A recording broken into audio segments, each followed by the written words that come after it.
I want to welcome everybody to the family. We got a lot of new people here, a lot of new students. I'm very excited.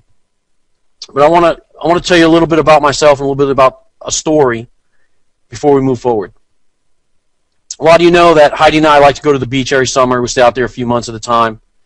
And some of you that are in Florida or know the area know that we had a monster storm in July about 2 weeks ago. And we were held up in the condo for, 2-3 days. Wind was blowing 30, 40 miles an hour. We were stuck in there. I was going a little stir crazy. Internet was down. And finally, the storm dried up, sun broke, and I ran downstairs. As soon as I could get out of that place, I was going stir crazy. And I went on the beach, and there was a lot of devastation. There was a lot of sailboats turned over, catamarans, jet skis toppled over on the trailer. All the lawn furniture was gone. And when I got to the shoreline, I looked both directions, to the left and to the right. And to my amazement, there had to be, 10 million, 1,000, I don't know the number. It was insane. Starfish laying on the beach. And they were just everywhere. I mean, I was standing there around my ankles. And, Heidi was dragging the baby behind me.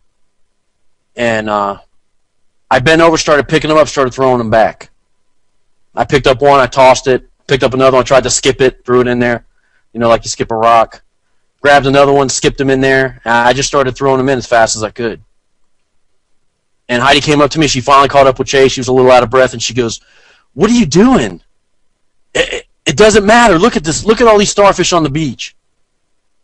And I picked another one up in my hand, and I showed it to her before I tossed it back. And I told her, "Heidi, to this one, it matters." And I tossed it back. You guys matter to me. You laid out the money for me, and now I'm here for you. What I want you to do is dismiss all the other crap that you've learned about trading for the next 4 days. And I want to be here for you. I want you to sip the Kool-Aid and just become part of something bigger than yourself. I always say this, and it's the truth. This is the last Forex market training you are ever going to need. But the problem is, if you go outside of this area, this room, this group of traders, to find solace or to find comfort, you are not going to find it. Because people don't know what this group in here knows. People think I am a quack, a nut job, a sicko, a psycho, whatever. They don't believe that what I say to be true. The fact that you join this group proves to me that you know that I'm not crazy, that maybe I'm on to something. I promise you, subscribe to something bigger than yourself, become part of the family wholeheartedly, and you will have success in this trading business. Okay, so let's get started. All right, this is one that pisses everybody off. No trading this week. I want you to stop trading for a couple of days. Money, when it's on the table, good or bad, clouds your judgment. Especially if you're losing, right? If you're in a negative open float, or if your trades are down, or you're getting stopped out, you're not going to think with a clear head. And if you make too much money, the same thing applies. You're going to be so jacked up that you're not going to listen to anything.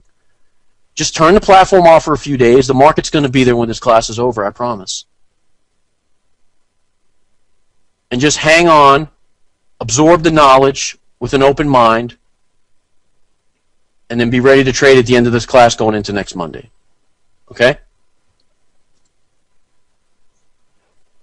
What I wanted to mention to you is that we're going to do a little something different this class that we haven't done before. I'm going to have Carr, Kim, and Granny on the last night come in and give you the market maker biases going into next week.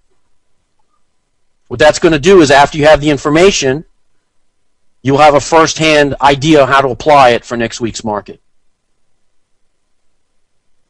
Okay? Some of the points I mentioned, I'm asking this as a favor. Put aside everything you think you know to be true about the markets. Open your mind to the possibility there is, in fact, something going on here and that we're privy to it. Allow yourself the opportunity to have success. And something I say in my regular presentation, don't try to mix systems into this. Don't say, oh, Steve, this is great, but I like the slingshot, or I like the rainbow stochastics to add to the bottom of this. It'll really make it great. That stuff is unnecessary. Don't do any of that stuff. Just give me 4 days, sip the Kool-Aid. I promise you, you'll be happy. All right, this housekeeping slide. Usually we don't need to worry about cell phones on vibrate. I'm going to try to break about 5 to 10 minutes every hour. Quick bathroom break, grab a Diet Coke, etc. I don't put out a book or a textbook or notes. So I'm going to insist that you write stuff down or go back through the recordings and take advantage of that and take your notes then. Just enjoy the class. Kim mentioned this, but it's important. If you're a retake, don't ask questions about sections that we're not covering yet.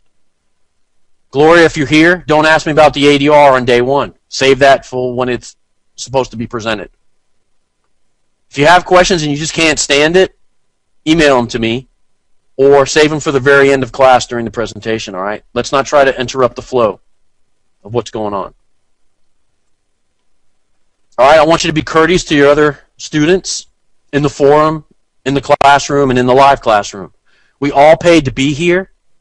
Everybody learns at a different pace. If I get going too fast, don't be ashamed to say, hey, Steve, man, look, you're jacked up on Diet Coke. I can't keep up. Slow it down a little bit. I'll wait up for you guys. All right, I'm here for all of you. That's not some sales or bullshit. The sales part's over. I'm here for you guys. I answer emails. If you're struggling and you're embarrassed to ask me, don't be. You paid to be here. I'm here to get everybody going in the right direction and on the right track. All right, we're going to do some homework. Possibly going to end up posting it in a forum, but here's the email address the homework goes to. steve@mmmforex.com. The guys that are having the most success, girls too, have done all the homework. Some still do homework on the weekends or on a slow night. I know you're saying, shit, I didn't pay this guy all this money to sit here and do homework. I promise you that homework is the key to success in what I'm talking about. If you can't see it in hindsight, you will never see it in real time in foresight. So the idea with the homework is, once I illustrate to you how the market makers work the market, is to go back and to make sure that you can see the stuff developing, see the levels, and see the things that I point out to you in the past. And once you can rapidly identify those things in the previous charts or in history, you should start to recognize their appearance in real time. Everyone should have gotten a glossary. If not, it is in the forum. Keep it handy for the next couple of days. I might say some things that don't sound normal. That's normal for me. The terminologies are on there. The best thing to do is tonight after class, if you're a little lost, just read over that a couple of times and get familiar with some of the things I say. That's all. All right, that's what it looks like. You should have it. Okay, some people are saying they can't see the slides. We're on the glossary page. If you can hear me but not see slides moving, everything's working on my end. I'm positive. So log off and log back on, okay? All right, let's get started. We're all here to learn how to beat the market maker and trade in line with him. All right, so to beat this guy or these group of guys, you got to understand their objectives and what they do. Their first objective is to induce traders to take a position. How do they do that? They circular trade, which means they trade between them. They trade from bank to bank, back and forth. They produce wide range swings. The swings create some type of activity in the market, even though there's really no volume behind it. Your account is of no use to him. You making a deposit of FXDD is of no use to the dealer until you click the mouse, until you take a position. So his job is to induce you to click the mouse by showing you something on the chart that gets you to take action. Usually he sets up some type of textbook technical that you've read about, or a breakout system, some type of behavior to get you to click the mouse. Their second objective is to create panic and fear to get you to think irrationally. Now, I talk about the illustration as they spike the market quickly and pull away from those zones, which validates the pending orders or gets people going in the wrong way. That quick move or spike or inexplicable price behavior out of nowhere, they spike the market on a Friday afternoon right before the close. That creates a panic in you. And if you're in a position when they snatch the market away from you, that creates a panic, gets you to lift your stop and think irrationally. That irrational behavior ensures that they will margin you out or eventually get you into trouble. And finally, what the business is about from the beginning is the money. So they got to hit the stops and clear the board. And if you lifted your stop, they're going to drag the market in such a way that it forces the majority of the traders into margin issues. Because the bottom line and the most important objective is to pocket your money so they can get their Christmas bonuses. Okay? All right, am I going at a good pace? Okay. In order to beat this guy, you got to know what they're capable of doing. These slides were given to me out of a textbook in the back office in Dubai called the MetaTrader 4 Manager's User Guide. Okay, what? You're saying you didn't know they had a book? Did you think that $4 trillion is floating around without a book or some type of idea on how to beat the traders? Somebody wrote a book on how to take your hard-earned money away.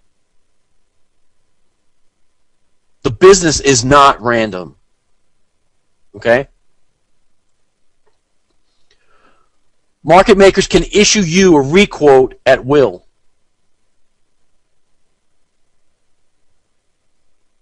You see the three buttons in the center: return, send, confirm, reject. They simply hit the reject button and you are forced to reissue your order, which in turn, the market's moving, you get requoted at the new available price. Keeps you from getting a good fill, getting a good entry. Market makers can trigger all the stops in a range. Left arrow says stop out, check the box. The right arrow, unlimited, across the board. We got X number of contracts in open float. At this price point, we want to hit the stops. They simply add that,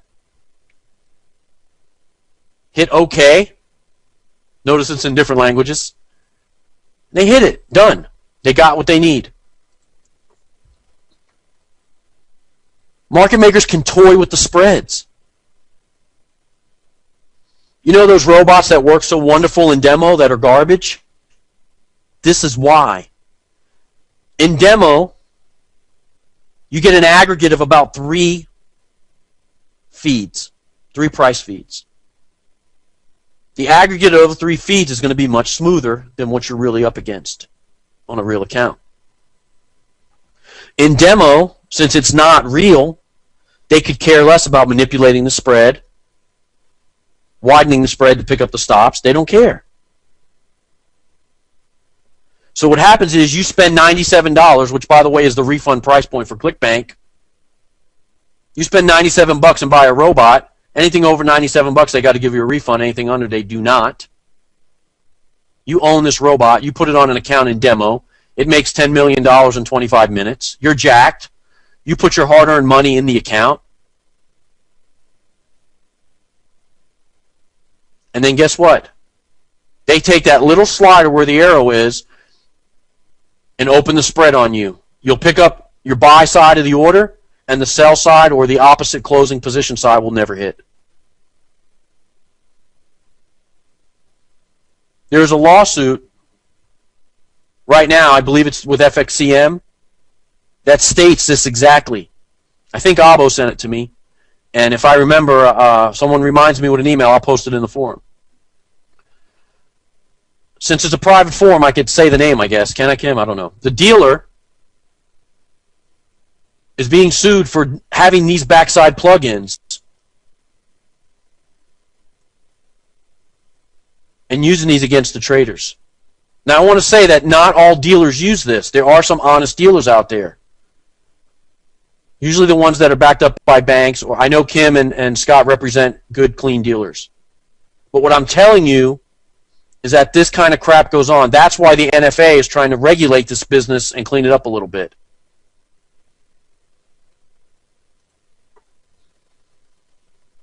Okay, did you ever open up two different platforms and notice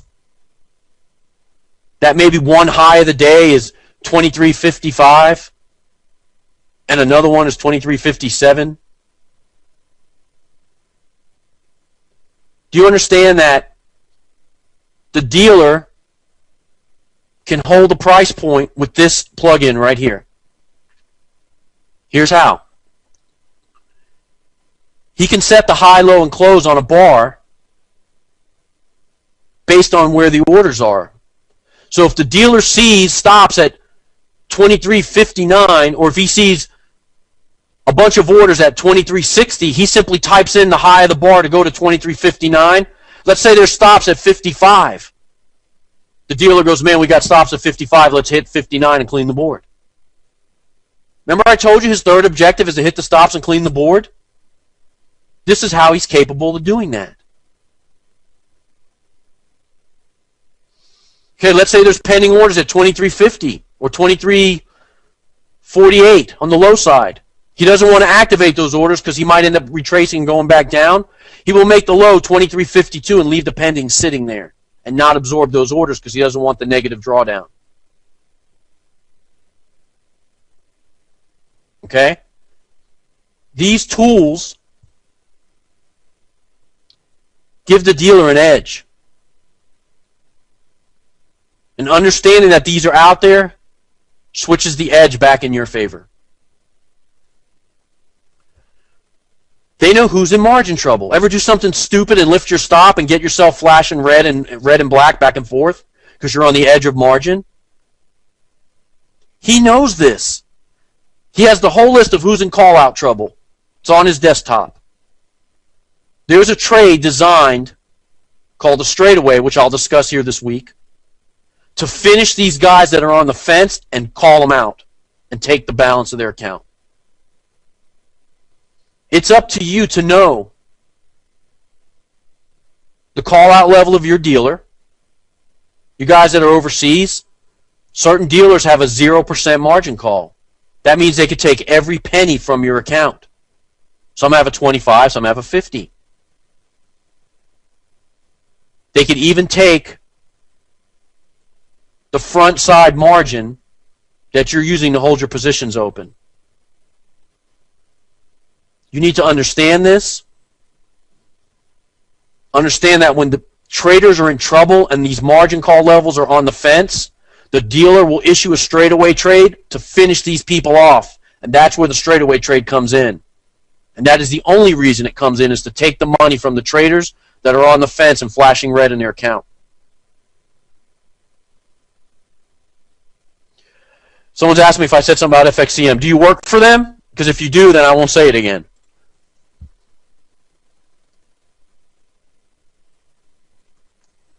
Oh, I had to get a sip of Diet Coke there.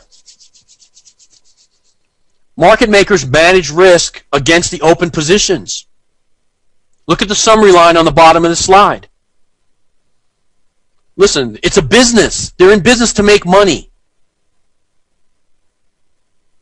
Send me an email. I'll talk to you about FXCM. They're in business to make money. They're not in business to see you succeed. You're in business to make money as a trader. They're in business to make money as a dealer. That's the way it works. In order to trade the right way, you have to be in line with the dealer, and he's not going to come back for Fred for his one order.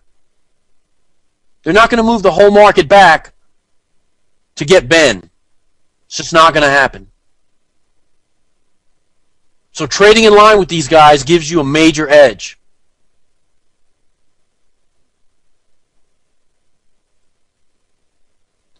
This is every plugin I just showed you on the account manager's desktop. Anyone that runs this platform has this. And I'm going to show you a picture of what they're looking at in a minute, or what the room looks like. This is what they see. They know everybody in margin trouble. They know the open orders. They know their open positions, how much equity they have as a dealer to work with. Listen, some of you are upset about accounts. Contact Kim and Scott at Compass. They are the IBs for a couple of good dealers. They will get you going in the right direction. All right? Enough said about that. Contact those guys at Compass. That's why they're here, to aid you guys in getting good accounts at clean dealers. Okay.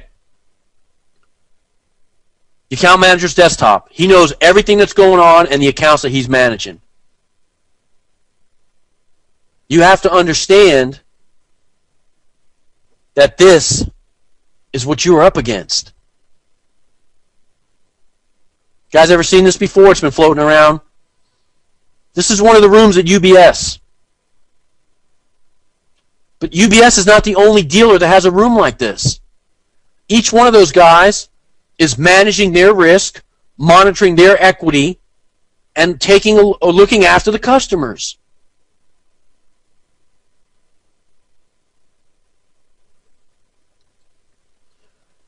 All right, I want you to understand that this is not a game or a hobby. The dealer is lying in wait for you to make an uneducated, emotional decision such as lifting your stop loss or over-leveraging your account.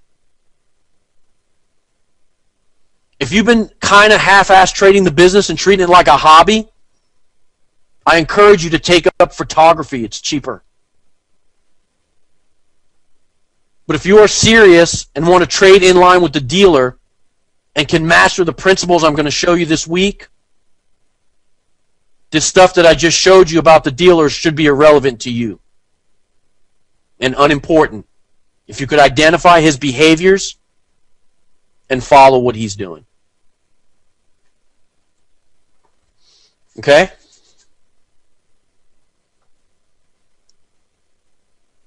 Okay, so how do we beat these guys? We have to understand where they set up their moves and what's going on. They make some trap moves. Those trap moves start at the beginning of the week, Sunday going into Monday.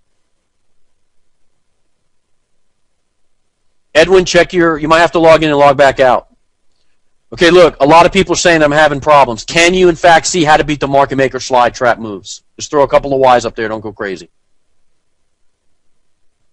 Okay, fantastic. Thank you. The trap moves are made at the beginning of the week. Why? They'll jam you up and hold you in open position from Sunday, Monday. The beginning of the day, 5, 6 o'clock, when they set up the channel, the market maker spread, they already have some number of jammed up traders. The beginning of the session, at London Open and US Open, there was a false move to jam up the traders in both sessions, and the end of the day jamming you up. The end of the session and the end of the week. Friday, they will make an aggressive move and pull back against that move to trap the traders into weekend carry.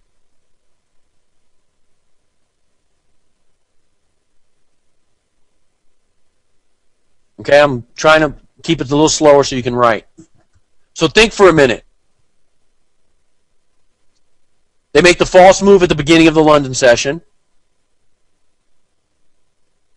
They run the trend. At the end of the London session, they will make one more extension, which is false.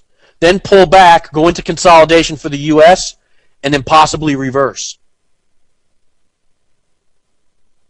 End of the session, continue with the trend. Beginning of the session, hit that number again, don't break it, and come back. The end of the day, 4 or 5 o'clock in the afternoon, or if they end the trading day at noon, which a lot of times they do, the price will go back into consolidation which is the end of their day, and leave you jammed up into the next day. Now think for a minute that I've told you this, that they make these trap moves at those times a day. How many times have you sat there at 1 o'clock in the afternoon all the way into the next night, aggravated that there was no movement in the market? You got jammed up in the consolidation zone and had to sit there until the next night London Open when something started moving again.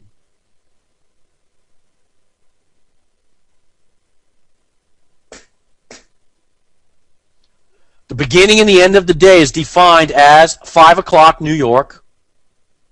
The end of the day is 5 o'clock New York. It's a 24-hour cycle. I'm going to illustrate it for you in a second here in detail. Understand that the pattern presents on a larger scale throughout the course of the week. Okay, some of you just installed the indicators. I'll give you a brief update on it. These double tracers right here. Let me grab my little ballpoint pen. I'm excited. Okay, these little tracers right here and right here. These two lines. This is Friday. This area is Sunday. This is Monday. This is the beginning of the week. The double black tracer is the beginning of the week.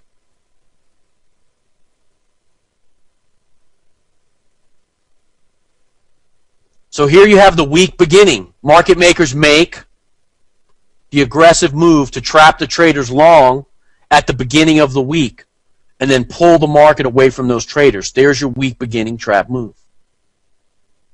In fact, this move just played out in most majors across the board on Monday. They made a triple top high and jammed all the traders and the bottom fell out. My traders caught that move.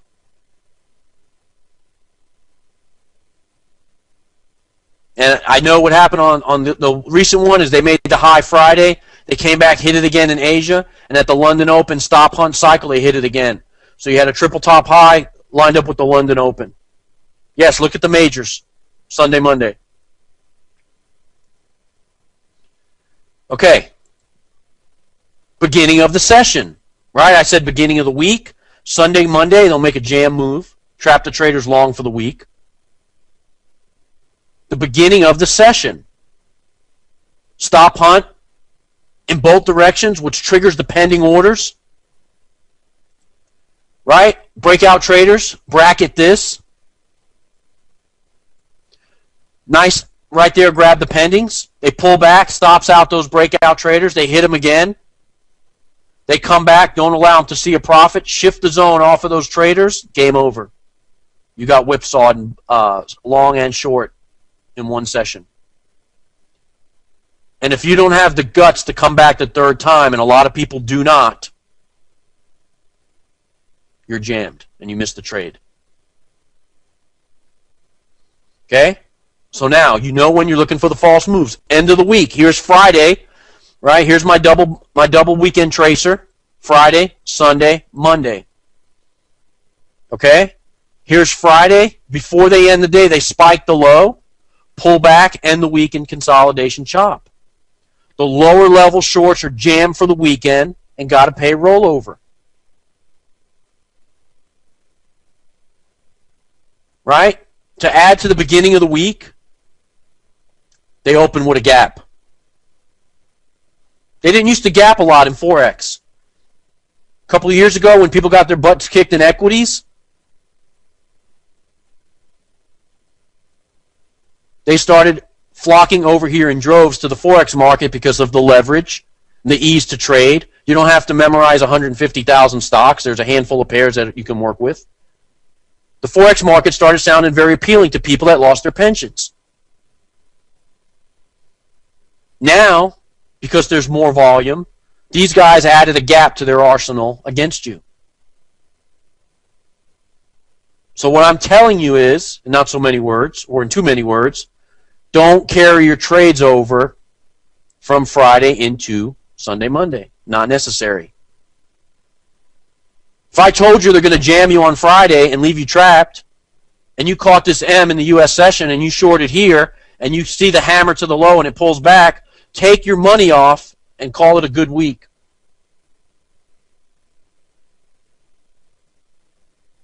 Okay? End the day in consolidation, end the week off of the high, 25 to 50 pips to jam the traders, depending on the pair, and I'll talk about that in a minute. Okay? Good stuff. Another Friday example. They went up to the high. Friday, Sunday, Monday. Here's your formation. Here's our entry in our group. This might have been a scratch because you have a big entry bar. We might add a pass on that. I know Jim Nicholson got in right there, though. Okay.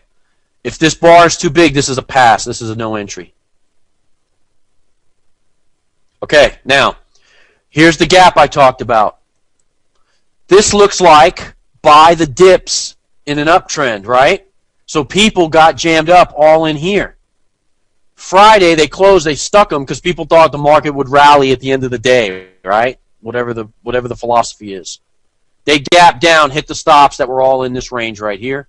And all these guys that were stuck long in here, they gapped them right out, with this, hit their stops. Now, the shitty thing about the dealer that he can do about that is this. If the dealer closes at a price point on Friday and he gaps down 100 pips or 80 pips or 50 pips and opens, if your stop was 5 pips below the candle, he gives you the fill at 45 minus 45. How can he do that? I had an order in minus 5 or minus 7. The answer is that is the first price available on Sunday at the open. You were filled at the first price that was available at that level. So you thinking you have a nice stop in place and carrying stuff over the weekend is crap. If this has never happened to you, I applaud you. If you thought about carrying trades into the weekend, this is why you do not. You don't know what's going to happen with the economy the way it is. You don't know if they're going to raise the debt ceiling, lower the debt ceiling, fire the president. You don't know what's going to happen. You don't know if there's going to be some mass exodus in the Eurozone to get out from underneath the euro and there's burning and buildings collapsing over there. You don't know if there's going to be an earthquake. Market makers use that crap as the opening reason to gap the market aggressively against you. It's crap, but it doesn't give you back your lost equity when you hold a trade over Friday.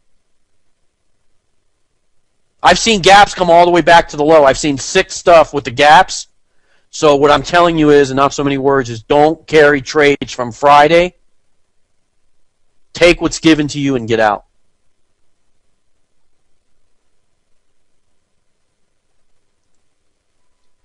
Okay, now, here's a typical week. This is the structure that you need to memorize to understand the week. Here's what happens. You know I have the small pattern that I draw for you guys, right? The week is comprised of the same pattern. Why, you ask? The answer is because the behavior is the same on the larger time frames. So the market maker's counter to your behavior has to be the same. So what happens is this. Remember I drew this for you? I don't know if you can see that purple. Stop, hunt, high, drop, pull back, right? That's the intraday pattern as I've illustrated for you before. I'll do it again in a minute. Stop, hunt, high, drop. Now on the bigger picture, consolidation, stop, hunt, low, trap lower level shorts, trigger the stops of the weak long holders, run it up,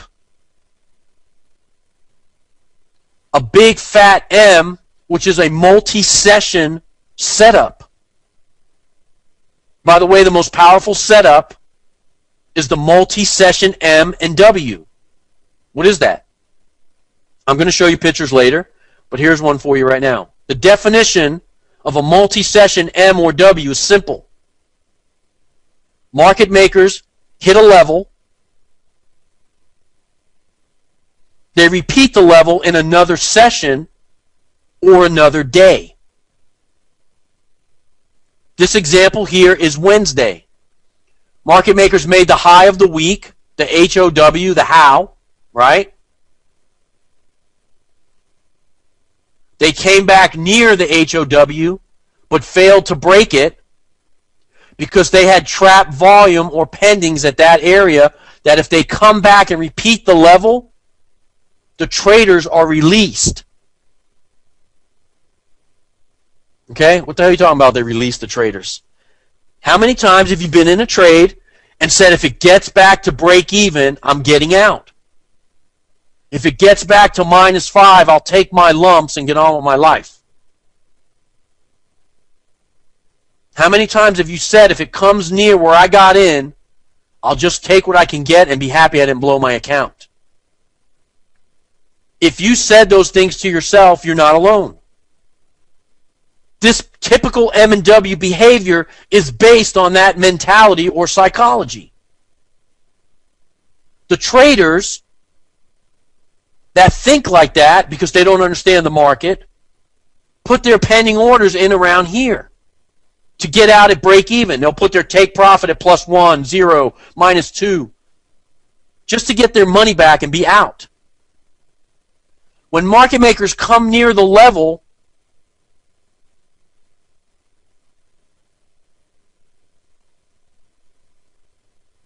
they don't allow that volume to be released back into your accounts. They don't want to release it back into the wild. Think for a minute. If there's $500 million at Wednesday's high or the high of the week, they're not going to break the level. They're going to come near it because, remember I told you they're so greedy, they got to grab whatever money's still there, and then they'll shift away for 3 days. The market is based on a 3-day, 3-level cycle. Write this down. The market is based on a 3-day, 3-level cycle. Market makers will trap lower level shorts, higher level longs, and make a unidirectional swing for 3 days or 3 levels. If you look at this example that's up there, you have a false move week beginning, which is a variation on the pattern, stop hunt high, coming out of Friday, which if you notice, this is exactly what happened this week. They hit it again Asia, hit it again London Open, bottom fell out. Okay? Now, they then repeated this behavior on a 2-day cycle, stop hunt low, jam the traders, run. This run was made 3 levels or 2 to 3 days, approximately. The midweek reversal, which there's a midweek reversal almost every single week.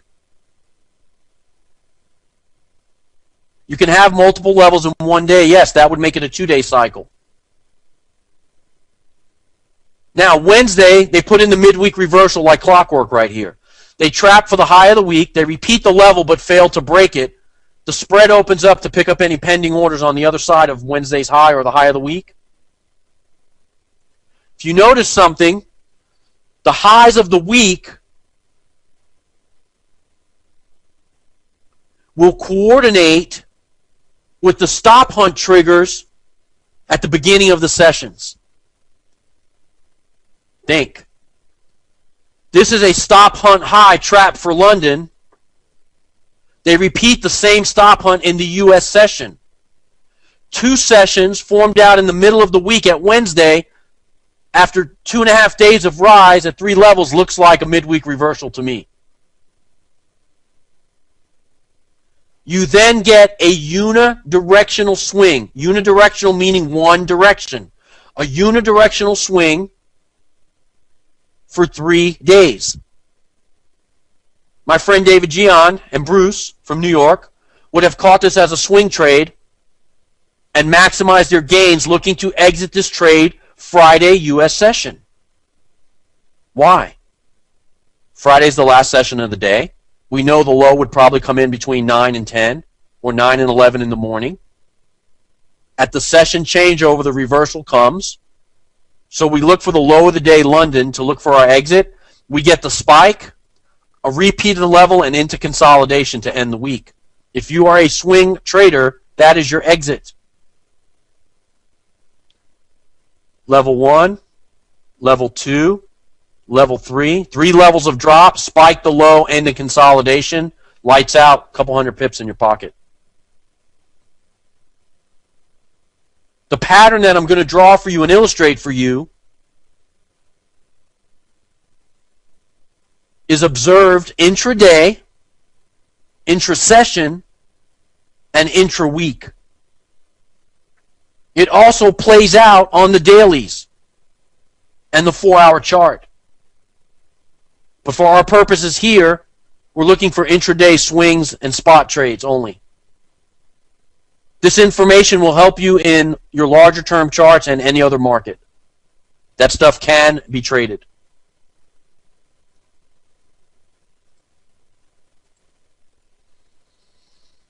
Okay. Here's a typical weekly market structure, as I've just discussed it with you, but illustrated again on a different chart. False move week beginning. Spike the low, spike the high, into consolidation. Accumulate and evaluate.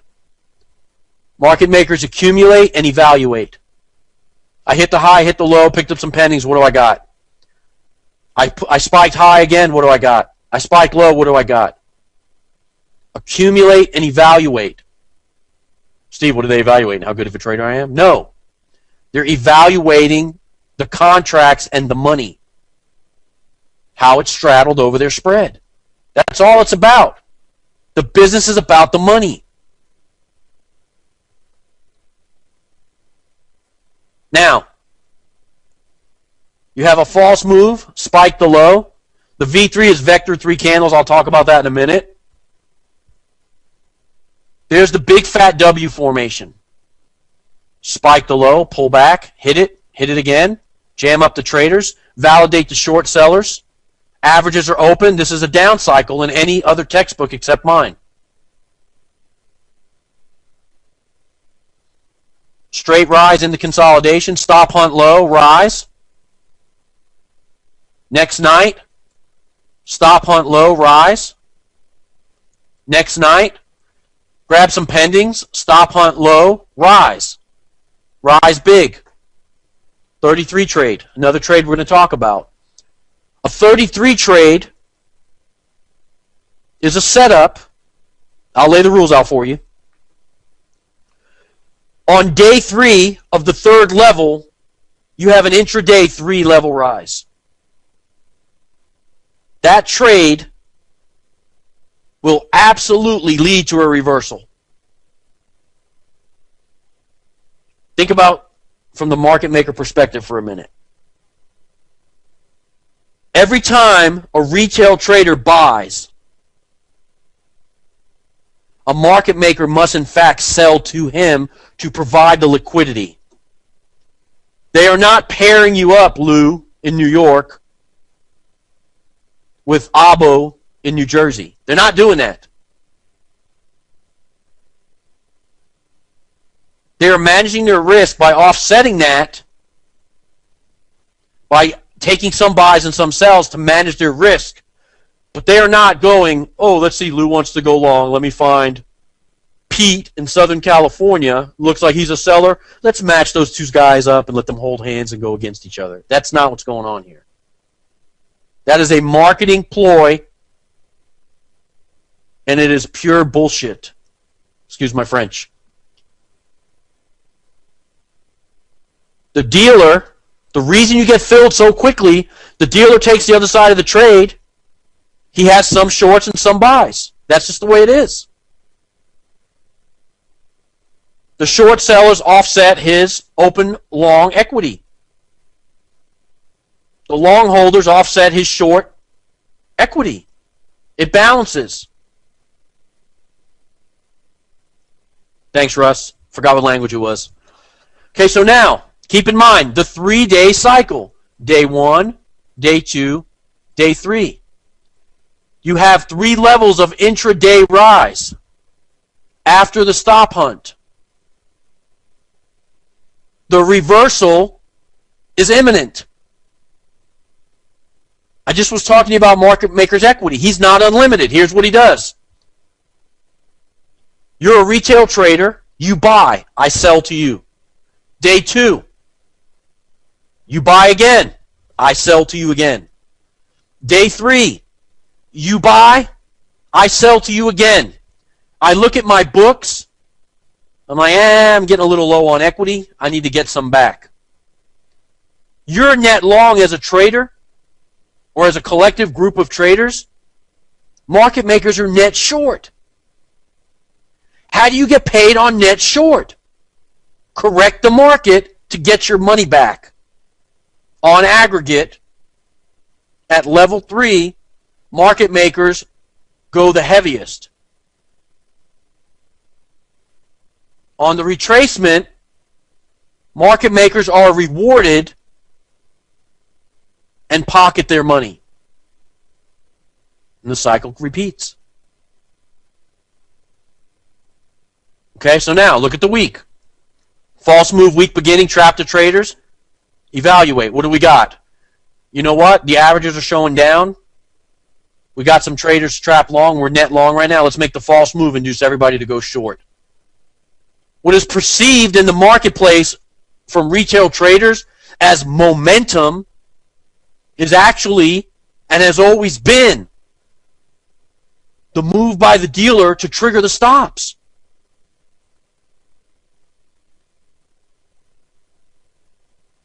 When you see an aggressive move quickly and fast like that, that is a move to trigger the stops. It is done on less volume,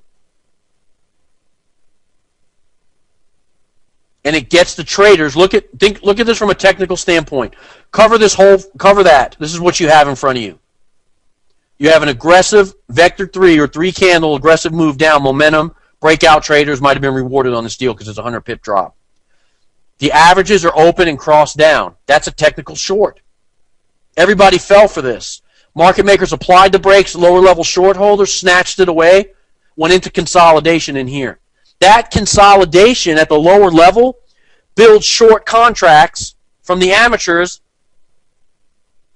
that sell the rises in a downtrend, sell the rallies in a downtrend. That's how the textbook goes. That move, selling the rises in a downtrend, jams up the majority of retail traders short. Now, remember I told you there's a trade designed to get everybody in margin trouble and to keep them jammed. That is called a straightaway, and it comes out of level 1. It is right here on the chart. Okay, see the marking? It's right here. Here's what happens. You sell the rallies in a downtrend, you sell the bounces off the moving average, right? Not understanding the cycle. These are short move continuations for retail traders. Short move continuation for retail traders in here. They have some number of people in margin trouble right there and some number tracked. Those traders are now stuck. Market makers are counting on you to make an irrational decision. The irrational decision being lift your stop, scale in the wrong way to a contract, add orders to it, average down, average up, average sideways, whatever the hell you want to call it. They're counting on this.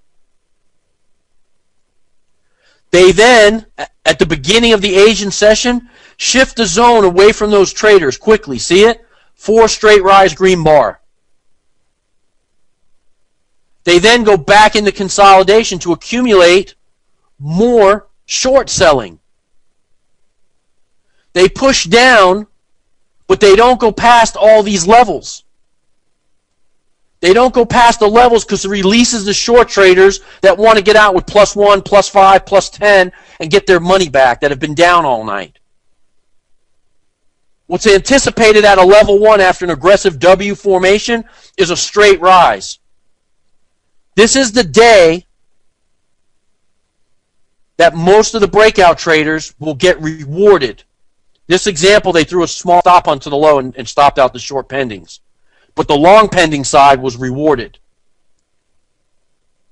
And if you notice, when they come out at London, it's a monster move, straight green candles right out of the box. Why? The aggressive behavior gets everybody into a panic that is net short, or in a short position with multiple orders or big contracts or whatever you're trading. That aggressive move, pulling away from the low of the week, pulling away from the low of the week, jams all this volume in here.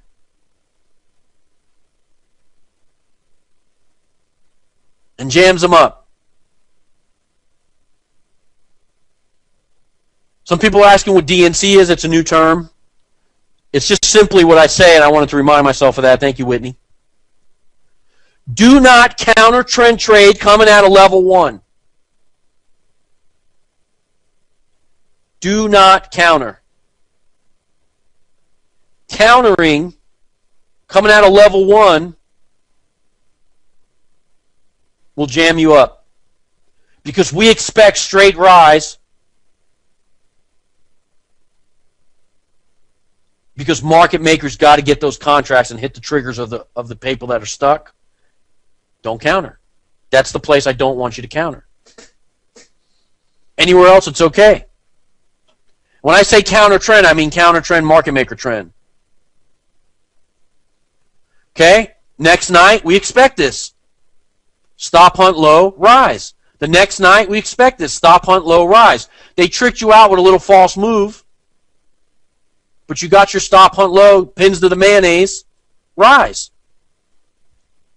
Notice how when you get to level 3, after the rise, the big candles or the aggressive stop hunt candles turn to the top side, here and here.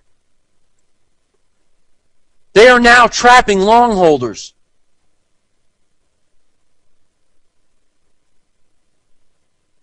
Understand?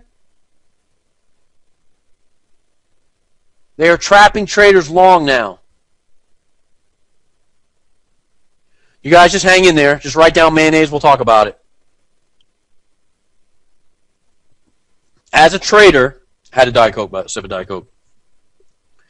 You got to understand how to read the moves and understand what's going on in the market. Where the trap volume is, what the market maker is doing, how he's jamming up the traders. That is why it is not necessary to analyze your charts all the way back to Kingdom Come in February of 1907, that people that follow technicals do. Reading the market maker over the last 3 to 5 days at the course of a week will give you a directional bias, identify where the volumes are trapped and where the retail traders are stuck, and you will have your directional. Identify the midweek reversal. Tuesday, Wednesday, or Thursday, it's coming in. Midweek, Sunday, Monday, Tuesday reverse. Wednesday, Thursday drop. Rise Sunday, Monday. Make a big fat M. Drop Tuesday, Wednesday, Thursday, end Friday, and pull back. This is the cycles you have to be able to walk up to a chart and identify. Our group of traders that understands this saw the sell-off coming when they hit the high 3 times on Sunday night going into Monday. When market makers take the trouble to go back a 3rd time to a level and don't break it, the correction is imminent. When market makers go back a 3rd time, repeat the low of the day, the rise is imminent. They didn't go back to the level because they felt sorry for you and wanted to let you out of your trades. They went back there a 3rd time because there was so much freaking money down there they couldn't stand it. They had to come back and grab it. If you understand that and start understanding the other side of the chart, not the side that you see, the side that they are showing to you, and start to think like they think, you will start to have success in the business. And if you get it quickly, a light bulb will go off. It'll be almost immediate. You must anticipate when and how these moves will present themselves. The timings I'm going to talk about, the session starts, session ends, the Brinks trade. I will cover all of this for you. You can truly beat the market maker by simply trading in line with his behaviors. For you new guys, because in the session changeovers, we anticipate a reversal, New York reversal, part of the cycle. I want you to start to look to take your profit. If you're a London trader, you need to enter in the London Open and be out by the end of the session. If you're a New York trader, I want you to look to make your entry between 8 and 11. 9:30, we'll talk about that. Look to be out by 12, 1 o'clock in the afternoon. When your take profit is hit, or when the market comes to rest into consolidation to trap the traders for the next day, you take.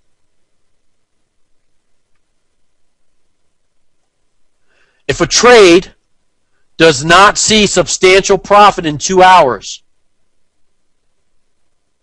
take your profit or a small loss. This is not negotiable. Why? If you see a perfect W formation or a setup, and it doesn't move into profit within 2 hours, upon further analysis by the market maker, the contracts were not straddled in the configuration that he had hoped for. This lack of configuration forces him to hold the level beyond the 2 hour mark to accumulate. The accumulation phase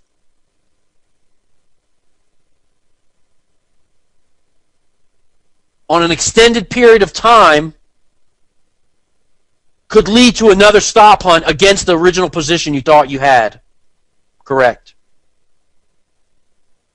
Save yourself the pips. Take a -7, +5, +2, -3. Scratch yourself out and get on with your day. Example.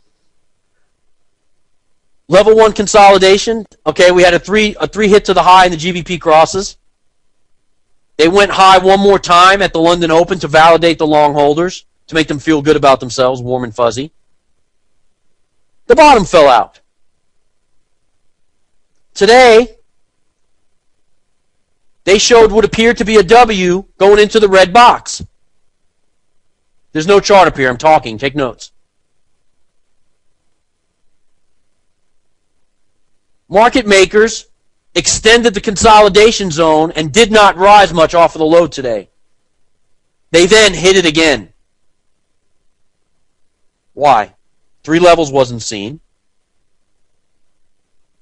They needed one more hit to the low to hit their goals, to reach their targets. Sam, nice to see you in here, buddy. If the second leg presents, let's say you took a V bottom.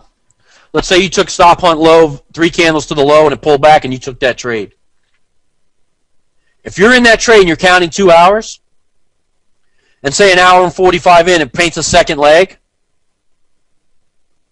and it pulls back, restart the clock. The 2 hours is not negotiable. Don't come back and go, oh, I waited 5 more minutes, because I don't want to hear that shit. If they don't move in 2 hours, the criteria or setup for which you took the trade is broken down. They got something else going on. Their contracts aren't straddled right. They're going to make another stop hunt or a move. Sometimes you'll take it off and you go, damn, I had it right. Sometimes you'll take it off and go, oh, it's stop hunted again. The reason for our setup or the criteria which you took the trade on is now broken down. It becomes a 50-50 gamble. We are not in the 50-50 gamble business. Go to the nearest Indian casino if you want to gamble. Your job is to take high probability setups based on market maker behavior. He shows you an action, you react to it. He showed you stop hunt low, you buy against the retail trend, take it long. He comes back to the level but doesn't take out the low, the trade is still good long. Start the clock over. He holds the second leg at +5 and goes into consolidation for 2 hours, you scratch the trade and give yourself a break. Okay? That's the rules. They're not negotiable. Write them down.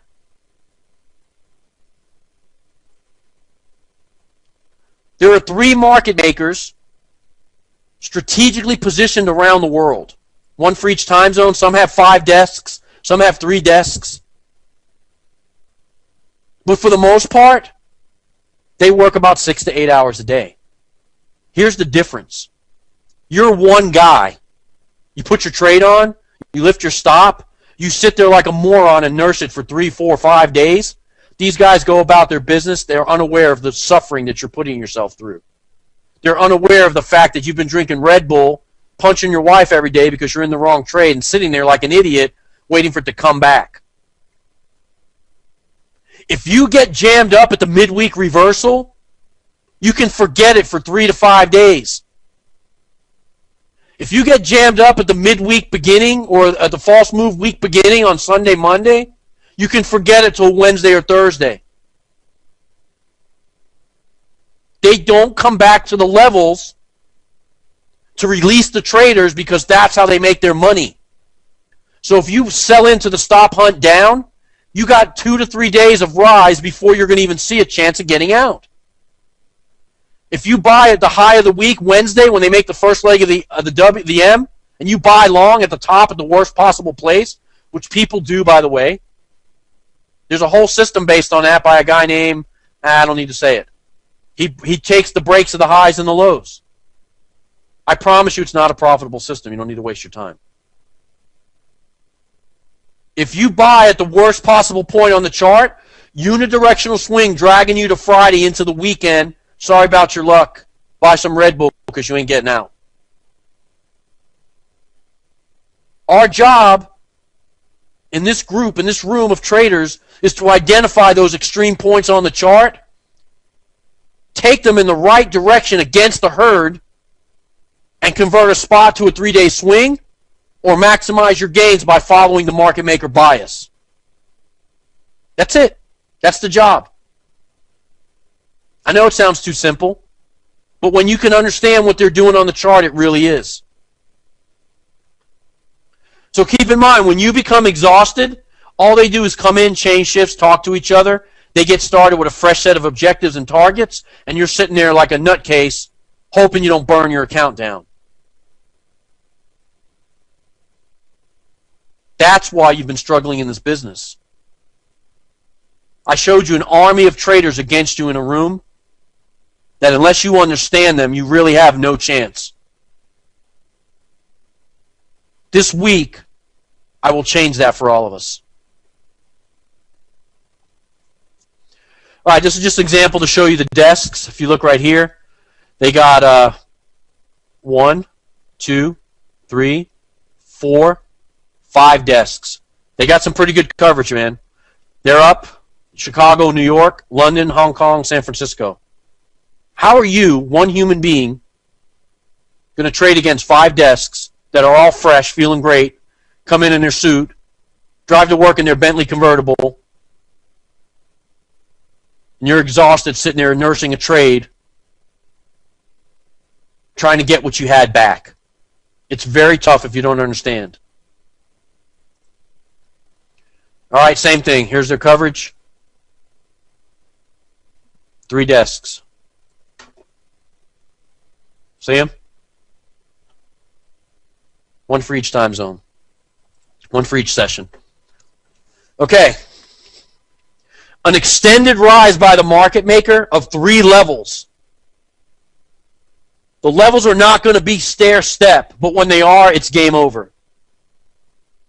The levels can be described as bursts or movement in price. if you notice something about the charts, they will have an aggressive move come into consolidation. An aggressive move come into consolidation. An aggressive move come into consolidation. The consolidation zones are put there to trick you, and I'll talk about it. An extended rise of 3 levels will always bring a correction. Think, a market maker lent out his money, lent out his money, lent out his money. Shit, I'm running out of money, I need some back. Correct. On the drop, I buy from the sellers, buy from the sellers, buy from the sellers.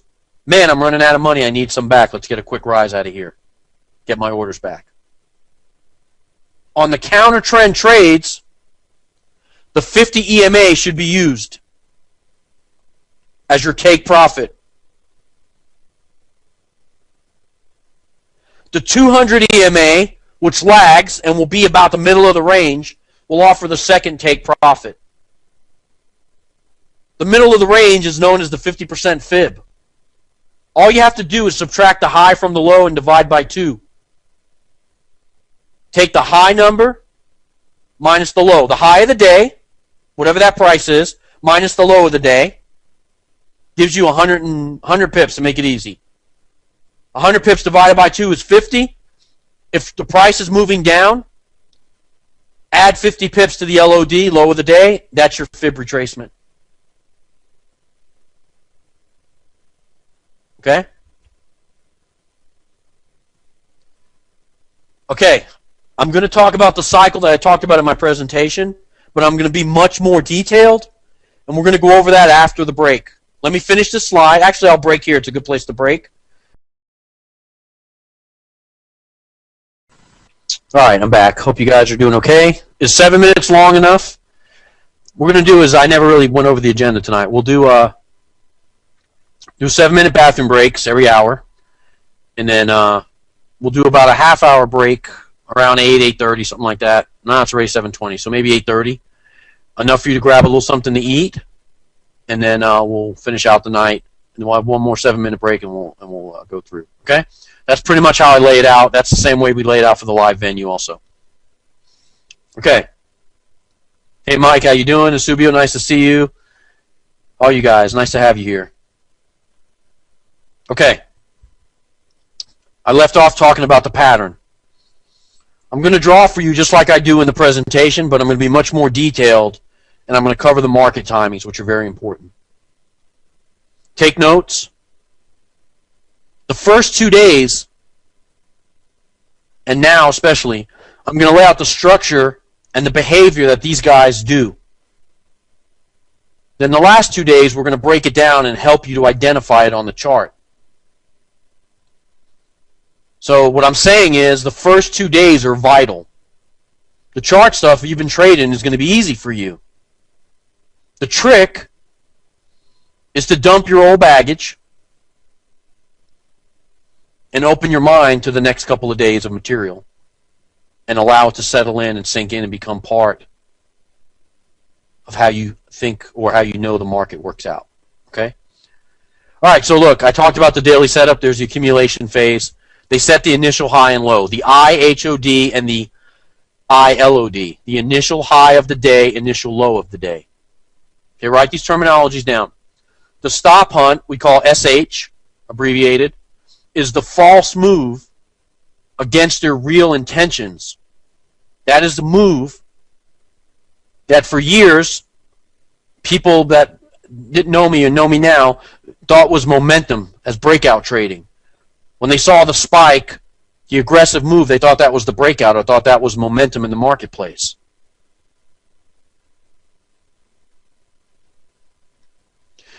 Some people want to print the slides off the screens. Look, we're grown. I can't stop you from recording and doing stuff.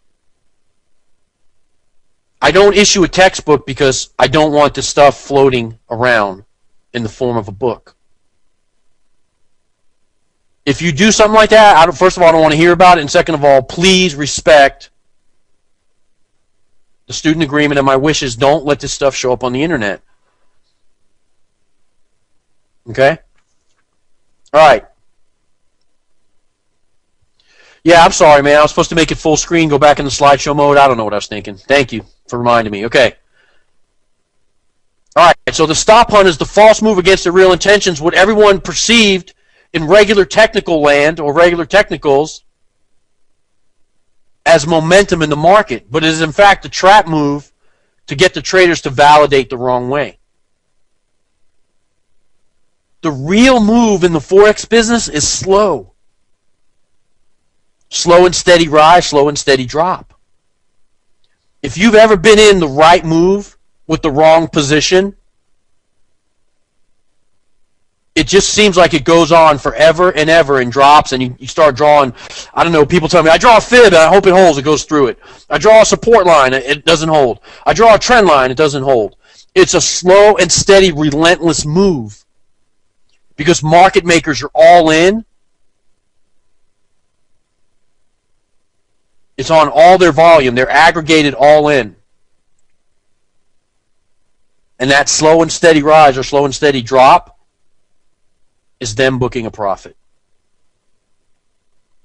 Market makers always end the day off of the low or the high, 25 to 50 pips, and go back into consolidation to trap the traders. Gerald, it is what it is, man. Okay, now, there's some other nuances in here that I want you all to write down. I'm going to try to draw on GoToMeeting. If not, I'll switch to Paint. Okay, keep in mind, I failed third grade art. Okay, let's start here. 5 p.m. Most dealers reset the high and low. Okay, some of you have seen this already, some of you have seen it but in the presentations, but you have not seen it to the detail that I'm going to give it now. So be patient with me. Take notes. This drawing is the entire business in a nutshell. So if you were texting on your phone, you got the TV in the background, if you pay attention to anything, pay attention to this section. 5 p.m. the high and low reset, market makers make the quick push, right? 15 to 25 pips up, 15 to 25 pips down, and consolidate. This initial move sets the initial HOD, the initial high of the day.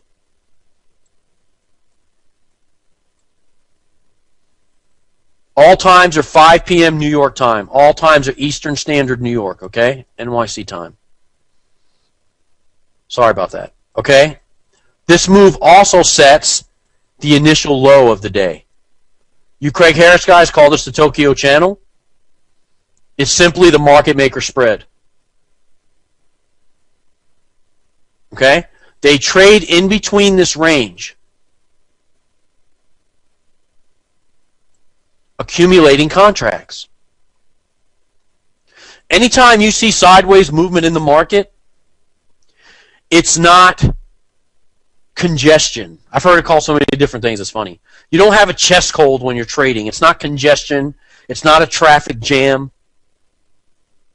Anytime market makers hold a level and move sideways, they are hitting the stops, inducing traders to take a position, and collecting contracts for their pocket. That is it. There is no other explanation for it other than what it is. Okay, now, between 5 and 8 p.m., New York closes at 5 o'clock. There is a thing I've heard it called Dharma. It's the dead time in the market. There is nothing going on. A lot of traders use this time to scalp the market with robots because it just kind of chops sideways.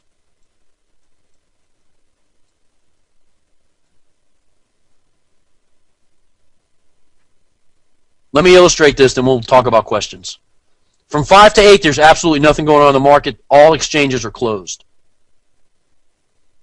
From 8 to 8:30 p.m., there's a thing called gap time. All times are Eastern New York. Gap time is when the market maker comes on duty and he gets his instructions for the day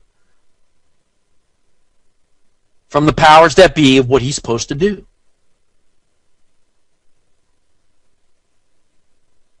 Man, I wrote 8 p.m. twice. It's 8:30, sorry. 8:30 p.m. 8:30. All right. The market opens, the Asian session opens at 8:30. Okay, what takes place in gap time? Hey, what's going on today? I got long holders trapped high on the aggregate at 129.27. I need you to hit the stops, pick up some pending orders over there, and I want price down at 125.35 by the end of the day, by the end of your session. Will do, got it. Hey, I got $600 million in open float. We're a little out of shape with our equity. I need you to hit the stops and even some of that out. I need you to get it down to about $400 million in open float because we can handle that. Our equity pool's getting out of whack. It's not 8 p.m. in Tokyo. It's the morning over there. I don't really know how the times convert over there. It's 8 p.m. New York City to 8:30. Market maker gets his instructions. He goes to work. Now, he also is told that he has to continue to accumulate. Collect the contracts, balance out the books, whatever it is. Most of the time, the accumulation phase goes through the Asian session. In a perfect world, the accumulation happens all through Asia, breaks out London, starts the move, continues, reverses US, and goes back into consolidation. But if it was that simple, there's a lot of smart people out here. Craig almost figured it out. People would figure it out. So with that being said, they change the session times when the moves occur to keep people confused and unable to figure it out. That's all it is. By switching times, they throw people off. Nuclear reactor blew up. Let's move the end pairs today during the Asian session. Duh. Nothing going on. Let's hold it and let's not move it till the U.S. Okay? They will hold the swing through the session till about 1 to 2 a.m.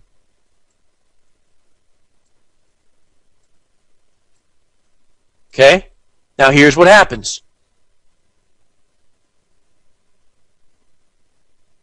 At the start of the London session, the first move is to pick up the pendings and destroy the breakout traders. Some of you guys have heard of the Frankfurt Power Hour. There's no such thing. It's bullshit. What they do is they widen the swing early, Frankfurt time, and pick up the pending orders, validate any fib patterns, and they take those guys out. In an ideal world, between 3 and 4 a.m., 3:30 being ideal. Between 3 and 4 a.m., they make an aggressive move, in this example, towards the high and extend the initial high of the day. That move is comprised of 3 individual pushes.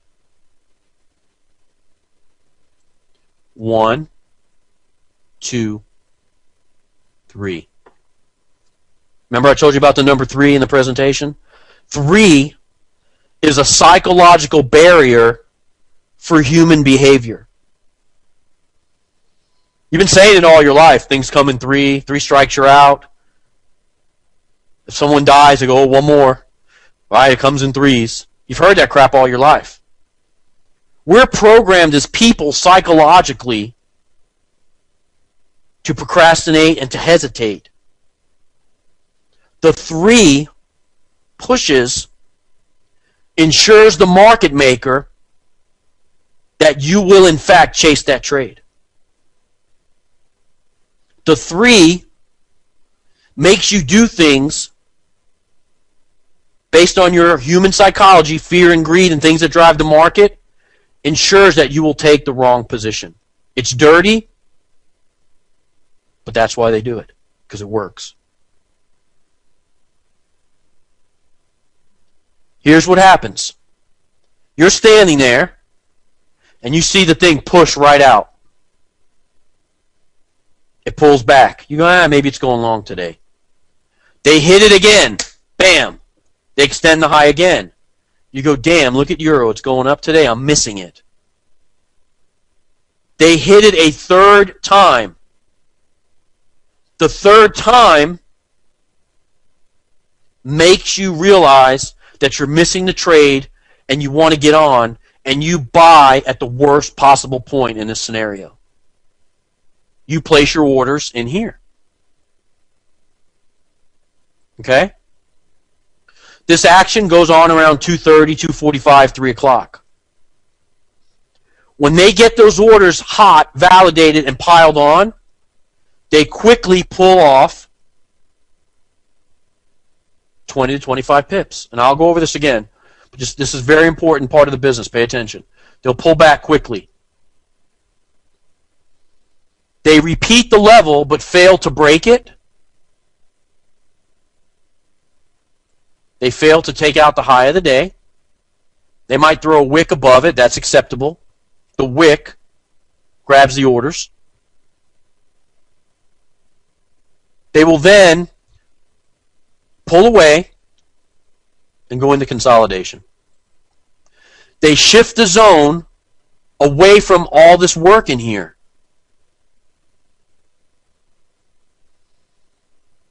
The London session starts at 3:30 p.m. Eastern Time, New York. The Asian session ends at 3 a.m. Steve, that doesn't line up. The gap time from 3 to 3:30 is when the Asian market maker discusses his moves with the London guy that's coming on duty now. The London guy receives his marching orders from what Asia was able to accomplish or not accomplish, and what needs to happen to keep the bank liquid and making money. When they pull away and go into consolidation, the traders are jammed up that are traded long above here. Higher level long holders are jammed. They will then make 3 levels of drop.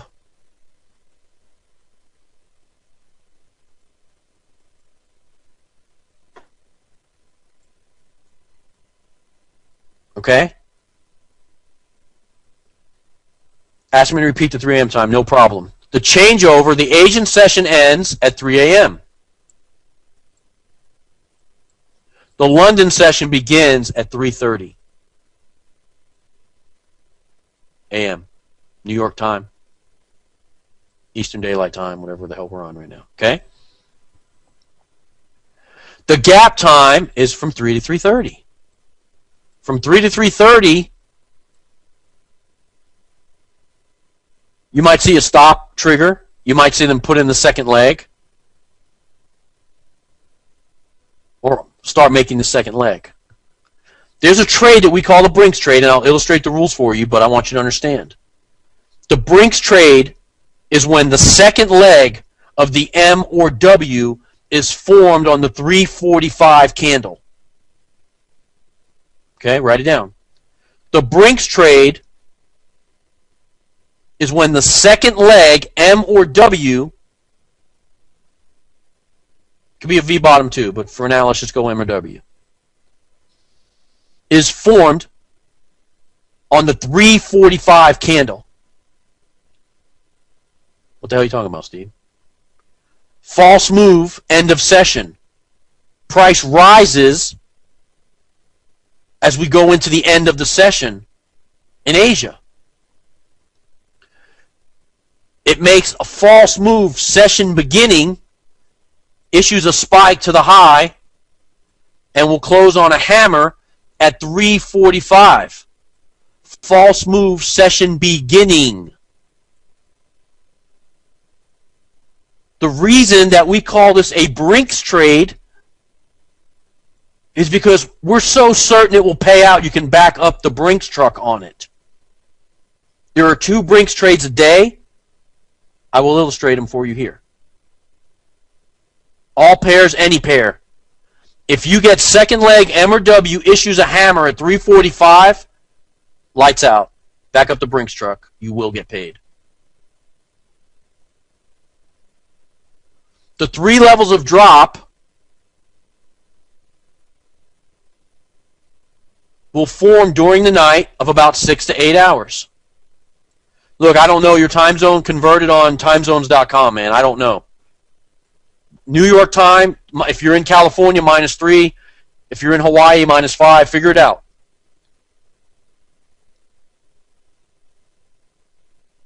Paul, nice to see you. Write it down, buddy, and figure it out over there in Texas. I don't know what the hell's going on over there. All right. Need to come over there and eat some ribs with you, buddy. I miss you. Hope you're doing all right. Okay. When you get 3 levels of drop, most of the time, because you have an extended move, you will get the W formation on the opposite end of the chart, and you will get the retracement back into the range. I mean the 345 candle that paints from 330 to 345 and locks. Okay?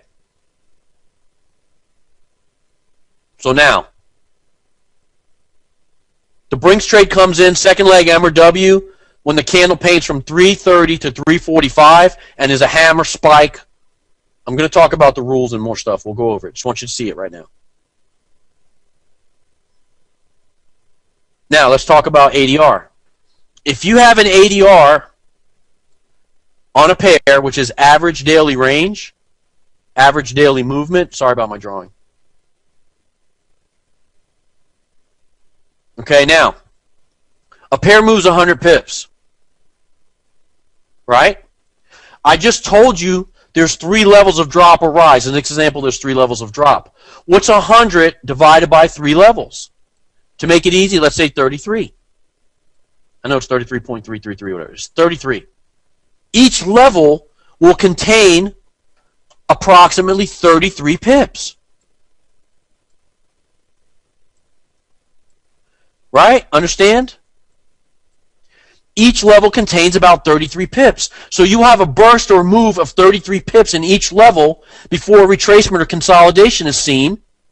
They'll hold it a little bit. Mid-session, they'll consolidate. They'll burst 33 pips again. Consolidate around the 8 o'clock hour a.m. Then they will burst again 33 pips to finish out the session.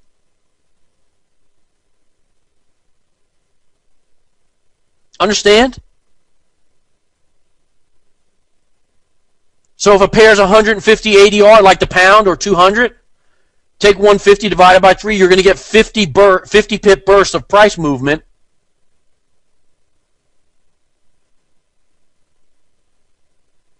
To give you the 3 levels. This is universal in every single pair, in every platform, with every dealer.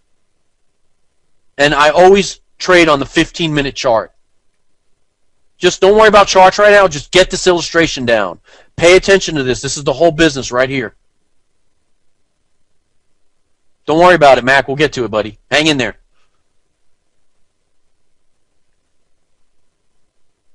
Nice to see you. Okay. If a pair has an ADR of 150 pips, then you will get 50 pip price bursts. Then they will do the same thing. They will go into consolidation. They will trap short, hit the stop, show one more push down, pull back. Second leg will form. At 9:30, I'm sorry, at 9 o'clock, over here, this drawing's getting out of control. I should have did smaller writing. At 9 a.m. New York, the London session comes to a close. The New York market maker comes to work, and he talks to the London guy.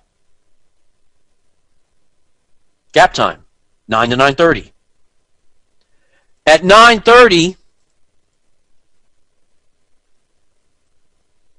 the U.S. equities market opens. The Forex is lined up with the U.S. equities open to create the moves based on news releases and whatever else is going on in the equities market. If you are issued second leg W, in this example, a hammer spike to the bottom at 9:45 candle close, 15-minute chart, Coke, I'll cover the ADR, relax.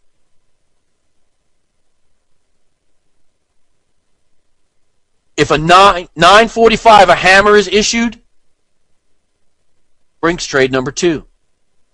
The reversal is imminent. If the second leg M or W forms the HOD or LOD at 3:45 or 9:45, that trade will pay out today. That's it. That's the Brinks trade. Those times are lined up. False move, session beginning, equities open. 9:30, the equities market opens, a hammer to the low. 15 minutes into the session, they pull it back and close and paint a hammer. They spike to the low and close the other way. They trap the traders, pick up the orders. Make the reversal back into the range. Consolidate, okay? Consolidation comes in around 12 or 1 o'clock in the afternoon.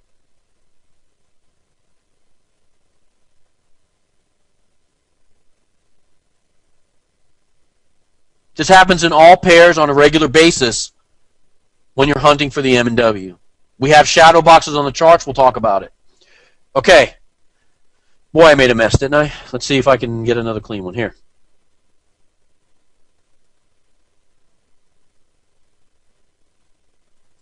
One, 2, 3 to the high. You're going to get 3 bursts or pushes to the high. It can be in 3 candles, which is a work of art. It can be in one big, huge candle. But when you watch that candle, you will see 3 pumps to the high or 3 pumps to the low. The 3 pumps is based on trader psychology. The 3 levels is also based on trader psychology because you come to it and you see a beautiful downtrend. All the technicals are validated. They turned over. They're showing a drop. You go, man, I miss Euro's fall today. Let me take some of that. Bam. They pull it away from you and say, just kidding. Okay, here's the Brinks trade for the second leg. Here is second leg. If this leg issues a hammer, a spike, or if this leg is comprised from 9:15 to 9:45 of railroad tracks. Ah, sneaky. Here. If this leg is in 2 moves,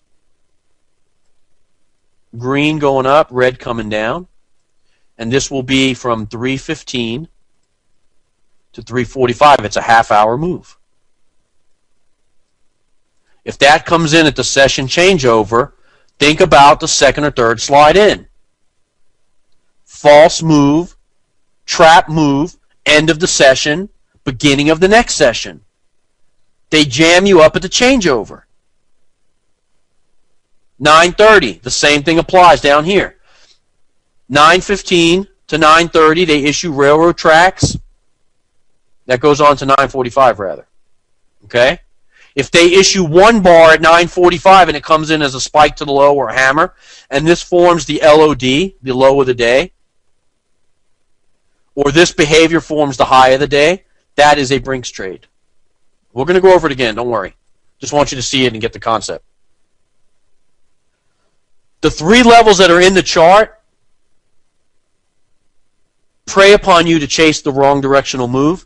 They put the brakes on at the bottom. When you sell into the worst possible point, they put the brakes on, jam everybody up right in here. Okay? The times again, you ready? 5 p.m., high-low reset. I'm not going to write them all.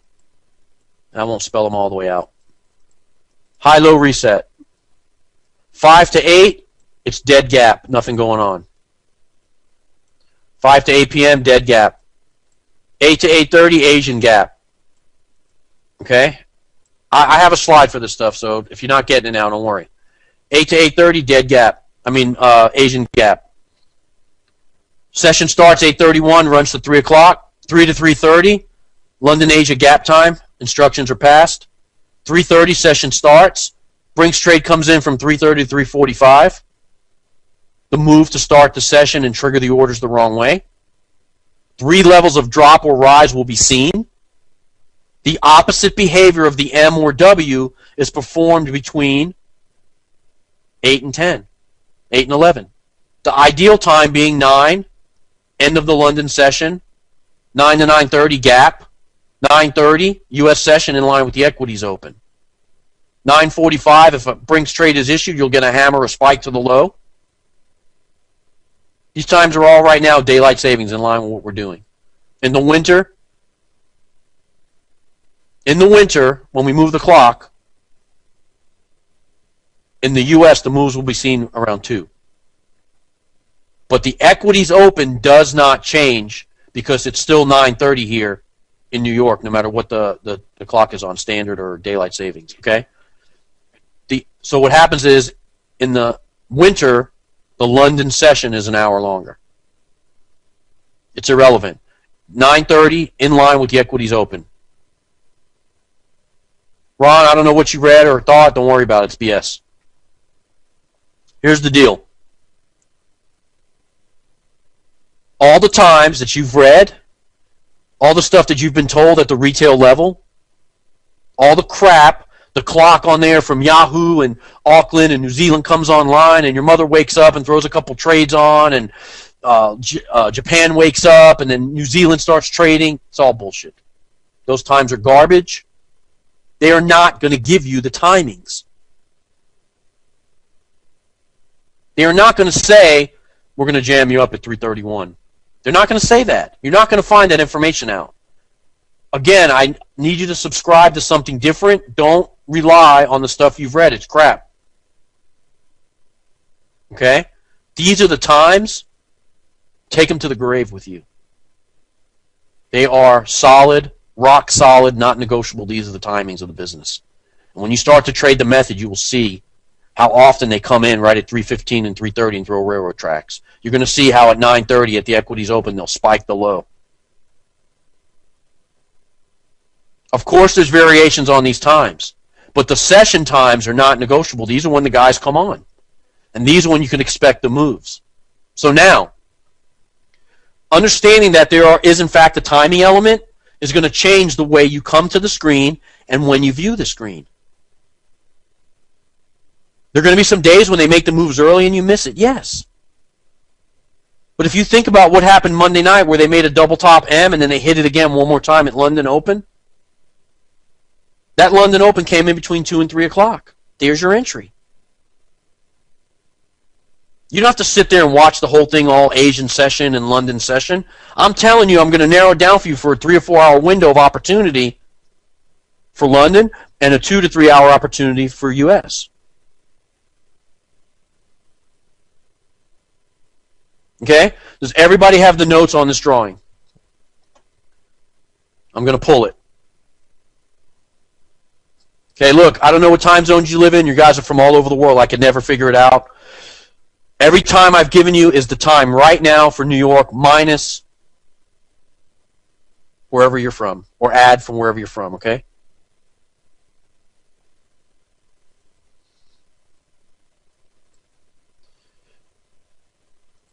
Okay, let me find the slides. I know they're here somewhere. Let's see.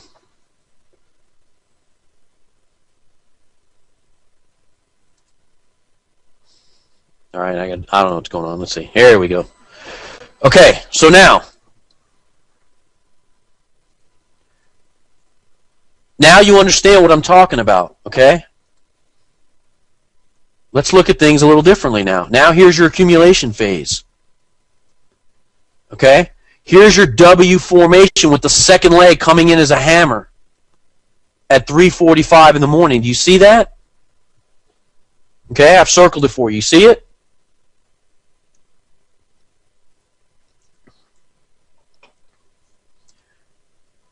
Here is your railroad tracks to the high. Guess what time this structure was built? Between 9 and 10. The reversal comes in to end the day off of the high for them to go into consolidation and trap the traders long, holding long overnight. That structure comes in after the move is made overnight, right around the equities open, and ends the day back in consolidation. Okay? Double railroad tracks, when the high is held and not broken. See how the high of the day holds? And they keep hitting it?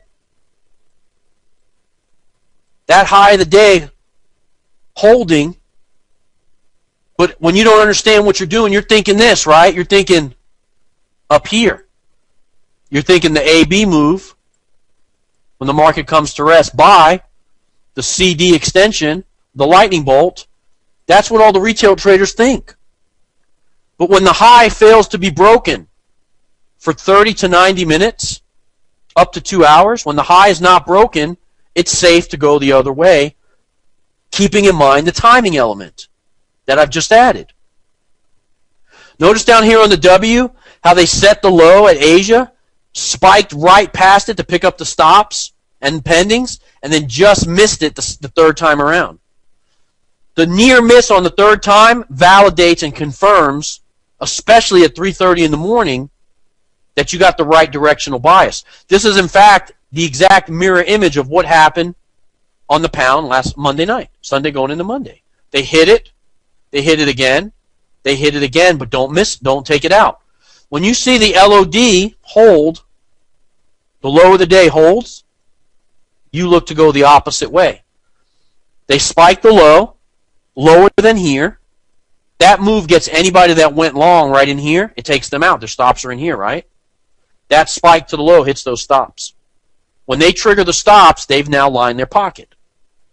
Now, there's some amount of people that went long in here. Again, after that spike to the low, right? This second pass ensures that they take all those people out too. And also ensures that the people that were thinking this got jammed up as well. This behavior at the W and at the M plays out over and over again in every pair, every day, variations on the theme. So your job is to look for an entry near the low of the day, long. Look for an entry short near the high of the day. If you understand that, you'll have success in the business. Okay? See the false move in here they got? Look. That's where the count saves you and your timing element saves you. This was 7:67 in the morning. This came in at session changeover. Chasing in the middle of the run, not understanding the timing element,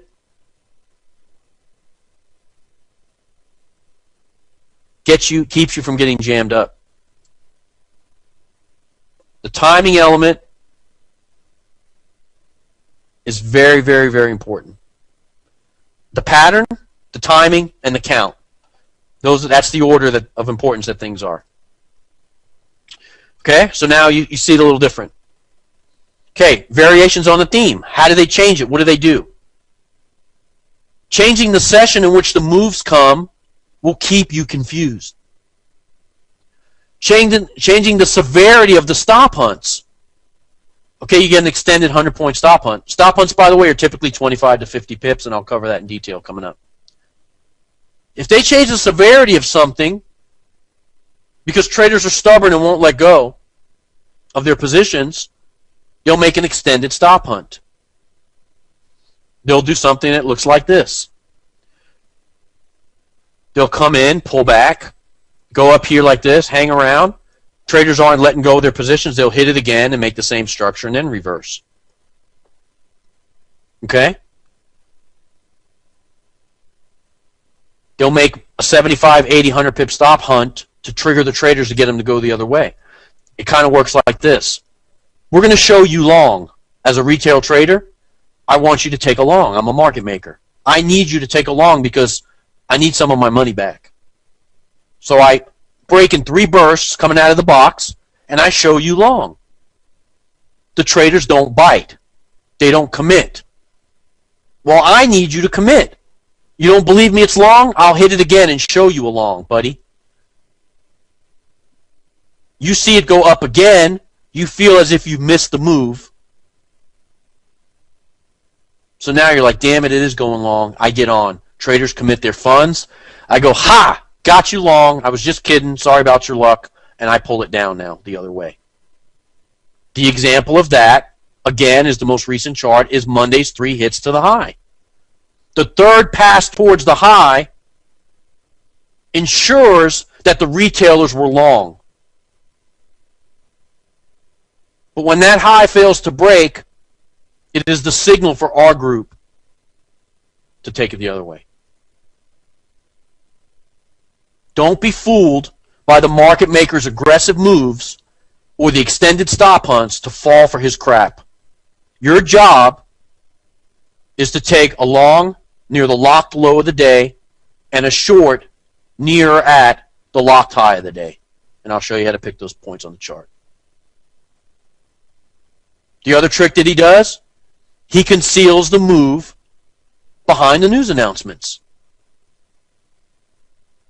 You know that at 8:30 when non-farm comes out, that there's nothing different in Europe than there was at 8:25. He uses the news as the triggers to complete his patterns. That's why the news doesn't match the market behavior. And then you get these talking heads making up some crap that, oh, the Eurozone didn't bite for the bad news about the Euro. They took the Euro up today. That has nothing to do with it. It has to do with where they are in the market cycle and how the contracts are built up. If they take the market long or Euro USD long on negative Euro news, that makes no sense. But they might have formed a W yesterday and be at level 2 in the cycle, and they need to stop hunt low, rise the price. So that's why that behavior is seen. Nothing else. It has to do with their secret targets, their secret price objectives. Not, oh man, I don't understand, Euro went up today, the news was negative. They say traders reacted positively. No, market makers faked everybody out with negative Euro news and rose the price. That's what they did. They conceal the cycle and complete the pattern behind the news announcements. You think they don't know that non-farm's coming out? First Friday of every month. They probably lick their chops waiting for that damn day to come out. They also blame geopolitical events. Nuclear reactor meltdown spiked the yen. I know they spiked the yen and got a lot of people excited, and it rose immediately after the spike. They did a stop hunt low, trapped the trader, showed momentum. People thought the bottom would fall out, and they trapped them 400, 500, 600 pips in the hole. And I know people traded that without a stop and got jacked up because I got emails. The news and the politics of the world are secrets used to complete their private cycle and their pattern I've illustrated for you. Nothing more. Don't be a victim of the market maker anymore. It's over. Okay? All right, here we go. Forex trading times, you can actually write them down. I'll go over them, then I'll be quiet for a minute. 5 p.m., high-low is reset. The market maker spread is set immediately at the open. 5:15, 5:30, right in that time, starts his business. The Asian session, 8:30 to 3 a.m. I left the gap time off of there from 5 to 8, dead gap. Okay? I'm going to throw it in there right now because then I'll never remember to put it on there. You guys keep writing. Let's see. 5 p.m. to 8 p.m. is dead gap. That's when a lot of traders try to scalp and all that stuff I talked about. All right? See, it spaces out. I don't know what the hell I'm doing here. All right, there you go. A little better. I need my wife up here to do this for me. Okay. Save it for good measure and blow it back up. Okay, 5 p.m. to 8, dead gap. Asian session, 8:30 to 3 a.m., gap time 3 to 3:30. London session, 3:30 to 9, gap time 9 to 9:30. New York session, 9:30 to 5. And I can tell you, as always, grab my pen. The New York session dies down between 12 and 1 o'clock in the afternoon. Okay, 1300, 12 to 1300, 1 p.m. Okay? No, I did put it. End of day gap, 5 to 8:30. I put it at the bottom. I don't know what the hell I'm doing. I'll erase this one now.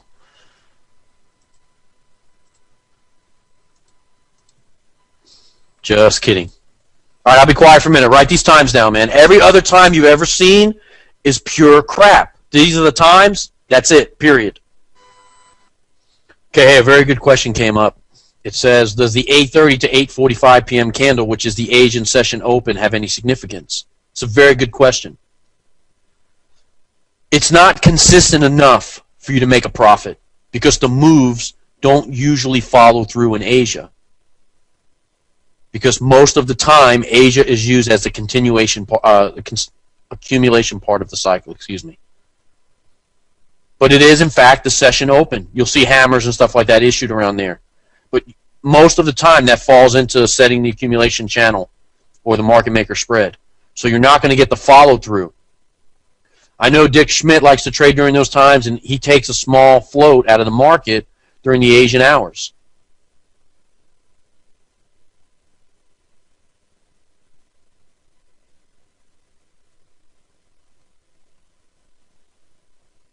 Okay, well, I don't understand some of the questions. Are the timings plus or minus? Plus or minus what? Alan, confirm adjustment for winter in London Open. Okay. We go move the clock back an hour. So during the Asian and London session, move everything back 1 hour for winter, which is coming up when we move the clock October-ish. Here's the catch today. Got to be careful. Yes, Craig, I'll read that in a second. You got to be careful about this is, since it's Europe, London Open, that side of the world, if they haven't moved their clock yet and you have, then you have the adjusted time. But they might still move around 3 o'clock an hour later. When all parts of the world are honoring daylight savings time, when everyone's in line. So check. There's websites that talk about that stuff.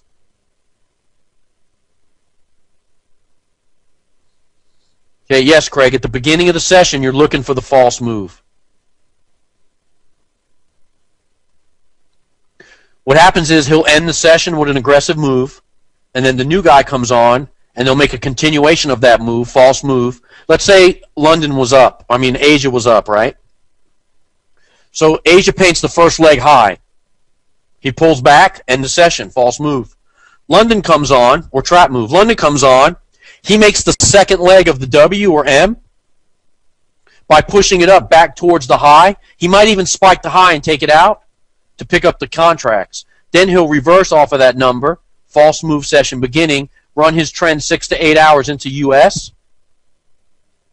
And then he might make the first leg at 8:30 or 8 o'clock, go into consolidation, spike it again at 9:30, issue a hammer and reverse when the new guy comes on. False moves are made at the beginning and end of the session intraday to trap the traders into swap and to jam them up for tomorrow.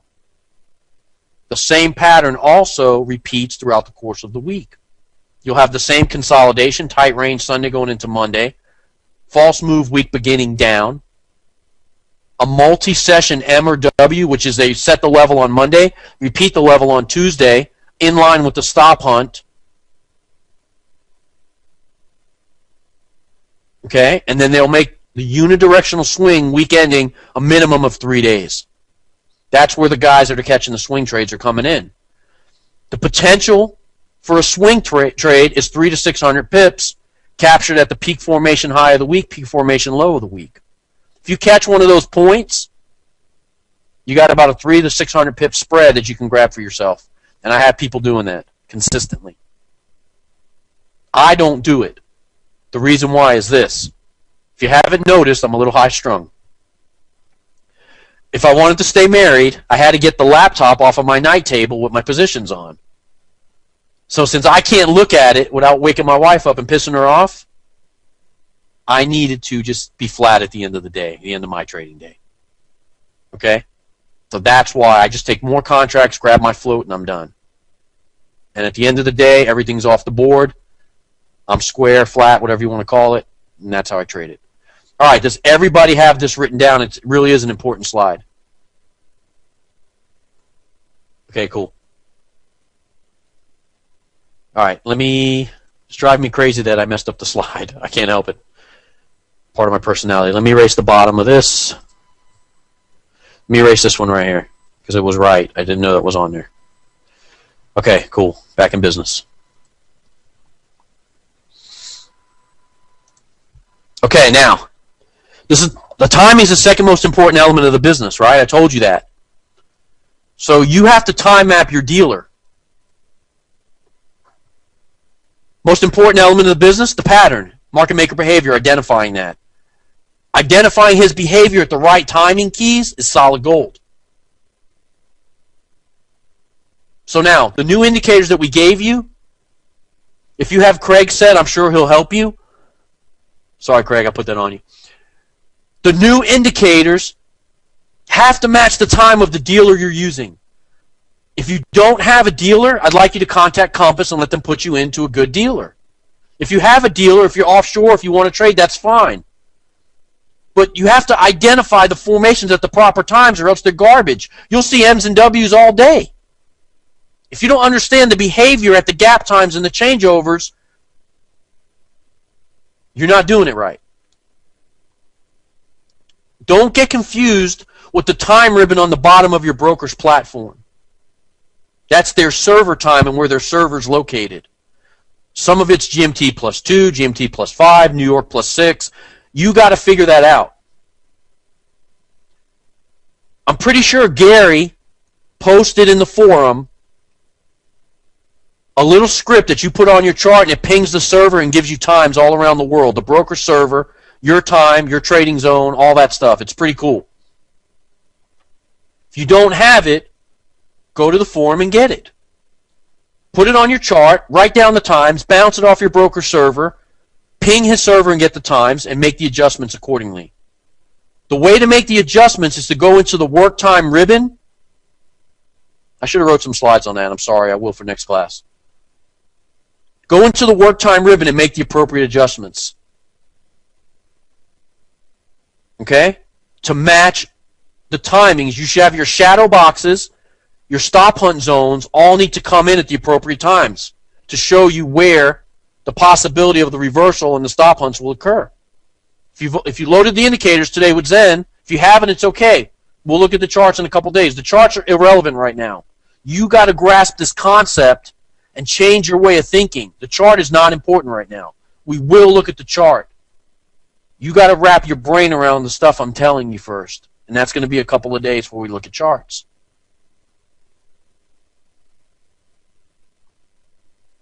I said this before, I say it for the last time.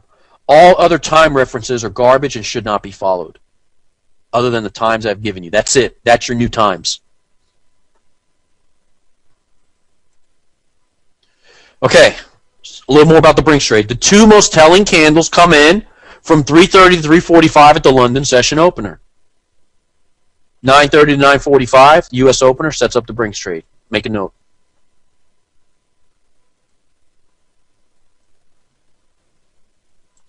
Okay, I lost the chat window on you guys. Sorry.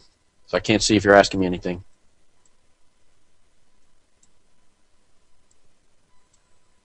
There it is.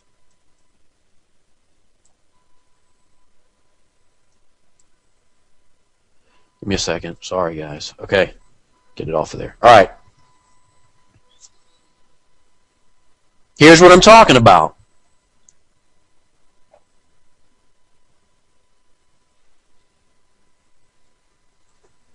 Let me grab my little pen and let's talk about this. Kind of crazy.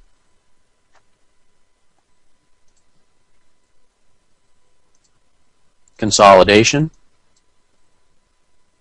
1, 2, 3 to the low. 3 bursts. Variations on the burst. I'll illustrate a few. Okay, some people are saying I went too fast on that previous slide. I'll go back one for a second. You guys should make a note. Sorry. Let me back up a second and leave that for a minute, too. All right, write it down. I'll take a second. I'll have a sip of Diet Coke. Okay.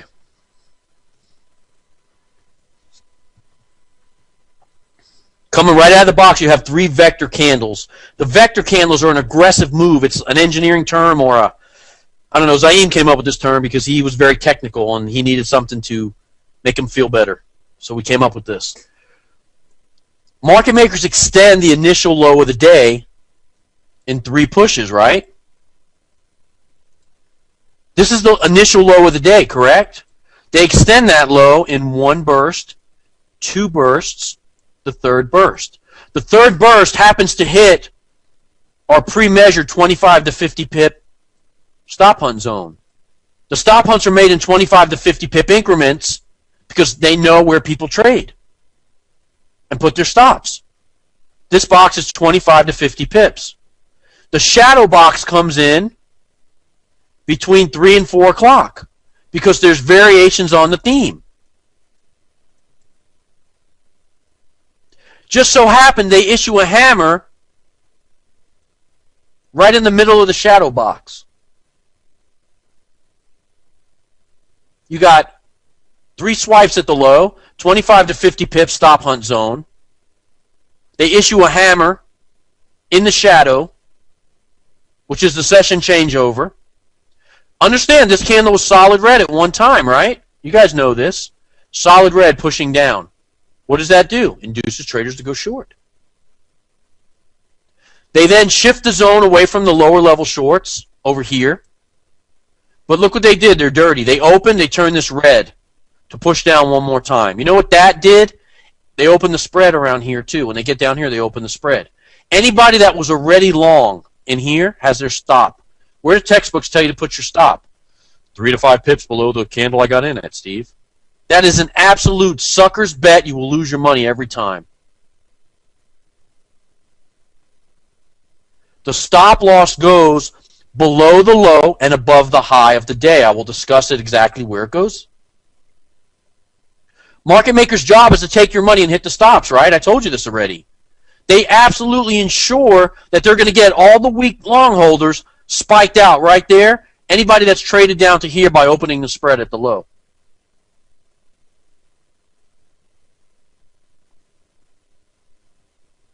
The 2 gray boxes are, the shadow box is the gap time of the session. The gap time going into the open. The big gray boxes are the stop hunt zones. Okay? If you took the breakout here, okay, you remember the breakout systems? You bracket, break plus a close, you entered here. You saw very little profit on the spike, and then they pulled back and they jammed you up. If you didn't have the stomach to take the break here, you did not have a successful trade today. Or if you lifted your stop on the short, you were dragged backwards all freaking day. Anytime market makers hit a level 3 times and don't break it, the reversal is imminent. They will reverse. Look, hit, don't break it. Hit, don't break it. Hit, don't break it. There's your entry. If you entered here, you're okay. Why? You're okay because your stop goes above the high of the day. The high of the day will not be broken on these formations because there is some amount of money trapped above that price point. If they come back and break the level, it releases those traders' money back into their account. They're in the job of freezing the money in open float so they can take advantage of it and grab it up for themselves. Every chart that I show is 15 minutes unless I specify otherwise. Okay, so here's your opportunity for the trades. You had stop hunt low rise, easily identified, Brinks trade in the shadow, 25 to 50 pips, 3 pushes out of the box. 2 pushes, consolidate, 1 more push to pick up the orders. You had a straight rise. If you grab the entry in here, anywhere in here after the hammer's issued in the shadow, you had a straight rise of profit. You were in profit in the first 15 minutes of the trade depending on where you grabbed it. Maybe in the first 30 minutes of the trade. You then went negative, which used to scare you out of the business. When that went negative on you, 4, 5, 6, 7 pips, what'd you do? You're like, oh crap, they're going to get me. I'm going the wrong way. Any trade that you ever take with this method remains valid until your perceived low of the day or high of the day is breached. Let me say that again, it's important. Any trades you take with my rules and my method remains in play or valid until the low of the day, where you should be entering long, the high of the day, where you should be entering short, is breached. What do I mean? Okay, let me draw. High of the day is formed right here. You took a short right off it, you got jacked up, you're excited. Okay, no problem. The better trade is just inside the shadow box short. That's all right, though. They hit it again. You're short right here. Your trade is negative. Your stop loss is above the range. You're out of the range. You're out of the grasp of the market maker. Think for a minute. He is not going to move a $4 trillion market to get Robert. Or Ted. I don't know if Ted's in here. He's not going to move the entire market back to get outside the range to pick up your measly one-lot contract. No offense to your lot size. Understand, if he moves a $4 trillion market back up, he releases $500 million in volume to pick up your order. He has two hands. In one hand, he has $500 million grabbed up. Right? He'll look at, right? He'll move to a level and analyze. He pulls away and he goes into consolidation off the high, right? If there's $700 million up there, he nets $200 million. He'll break the high. He lets go of the 500 and grabs the 7. He's a greedy bastard.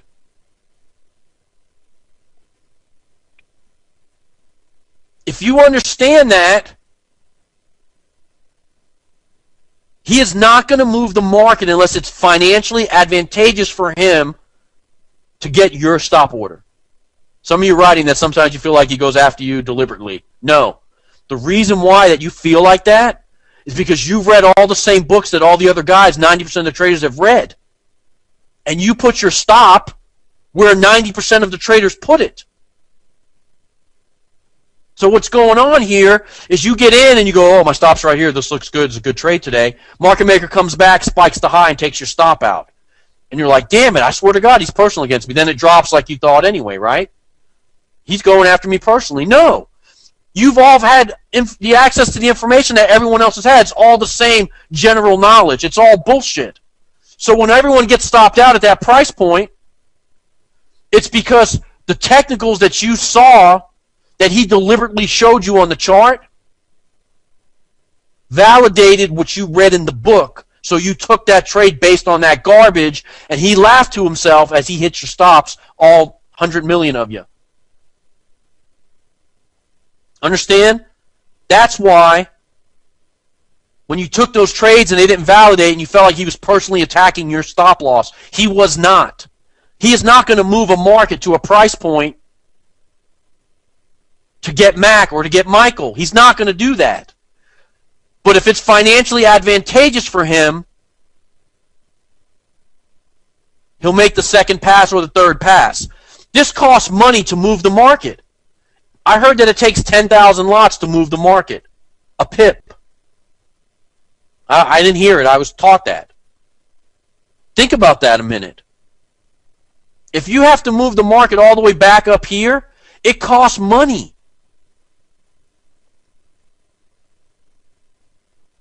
If it costs money, he's not going to do it unless he can make some in the process. All right, I want you to notice some crazy stuff built into this structure towards the high, okay? I want you to see a 1, 2, 3 back to the high in there. Do you see that? 1, 2, 3 back to the high. Why? To induce you to chase it long. I want you to notice they rise here, and each subsequent pass fails to take out the previous high because there's trap volume here, there's trap volume here, there's trap volume here. There's stop orders all aggregated in here and in here. His job is to hit the stops, don't release the volume, hit the stops, don't release the volume, sorry about your luck, just kidding, and drop price 100 pips off the high to end the day back in consolidation. Boom, right here. End the day back in consolidation. And just if you weren't sure, he has to end the day on a hammer to trap anybody that was chasing it short last minute, snatch that away from them, and end the day trapped, carry you into the next day. Do you see what I'm drawing, what I've been illustrating for you? It's in there. Releasing the volume means that if there's a certain amount of traders that they already trapped, by going back to that level, it allows people to click their mouse and get out. Think about yourself in your own trading. How many times have you been jammed up in something, instead if it goes back to +1, I'm getting out. If it goes back to -5, I'm getting out. When you come back near the second pass, you will be minus some number plus the spread. -7, -5, +2, +1. I don't know. It depends on where you got in. So what he's doing, if he goes back and breaks that level, he's allowing those traders that were jammed up a chance to close their account out with a small scratch or a small, loss or gain in the trade. His job is to not allow that behavior, so he fails to take out the high. Okay? All right, I hope you guys are good. Let's see where we're at. Next slide. Okay, it's 8:30. We'll do this slide and we'll break for 30 minutes is a good dinner time. We'll try 30 minutes tonight. If it's too long, we'll shorten. If it's too short, we'll go an extra 5, whatever. I'm going to grab a little something to eat, and I'm going to get some more Diet Coke. If I'm not jacked up enough for you guys, I'm sorry. Some of you made comments. I feel fine, man. So if you think I'm too calm tonight, I'll be more excited tomorrow. Okay, look. Very important to understand. Market makers have limitations. They are limited what they can physically do to the market. If you think about this for a minute, they're controlling the value of imports and exports. You buy Toyotas and you switch your dollars to yens. They're controlling that. They cannot just wake up one day and drop in 1,000,000 pips and devalue the dollar or devalue the yen. They cannot do that. They have restrictions placed on them by the IMF and the World Bank to try to keep this world afloat. That is why the average daily range tool, told you I'd get back to it, Mac, is a useful tool and can only move most pairs about 200 pips a day to 600 pips a week. And if you notice something on some of these charts, they will open the week at a price point, go berserk, and come all the way back and close the week around the same number.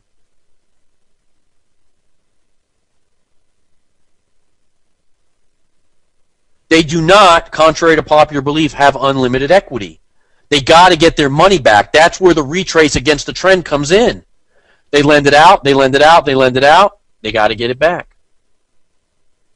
They are limited by weekly net change allowances. They have a couple of times during the month where they can run rampant, but they got to get it back under control. Think, use your head. If they could do that, they would destroy the world economy, and things are bad enough without doing this to people. They have some limitations. Understanding the limitations gives you an edge. Understanding that they don't have unlimited movable pips gives you an edge. Okay? All right, let's take... It's 8:31. Let's go to 9 o'clock, and we'll pick it back up from there. Hope you guys are doing okay. We're going to go to about 10:30 tonight, I think, and then we'll be good. All right, let me find my little clock somewhere. I'll pop it up there. Go ahead and grab a break. I ain't going to say anything now that it's break time. I won't do that to anybody. All right, let's see. Clear. 7 minutes ain't going to work.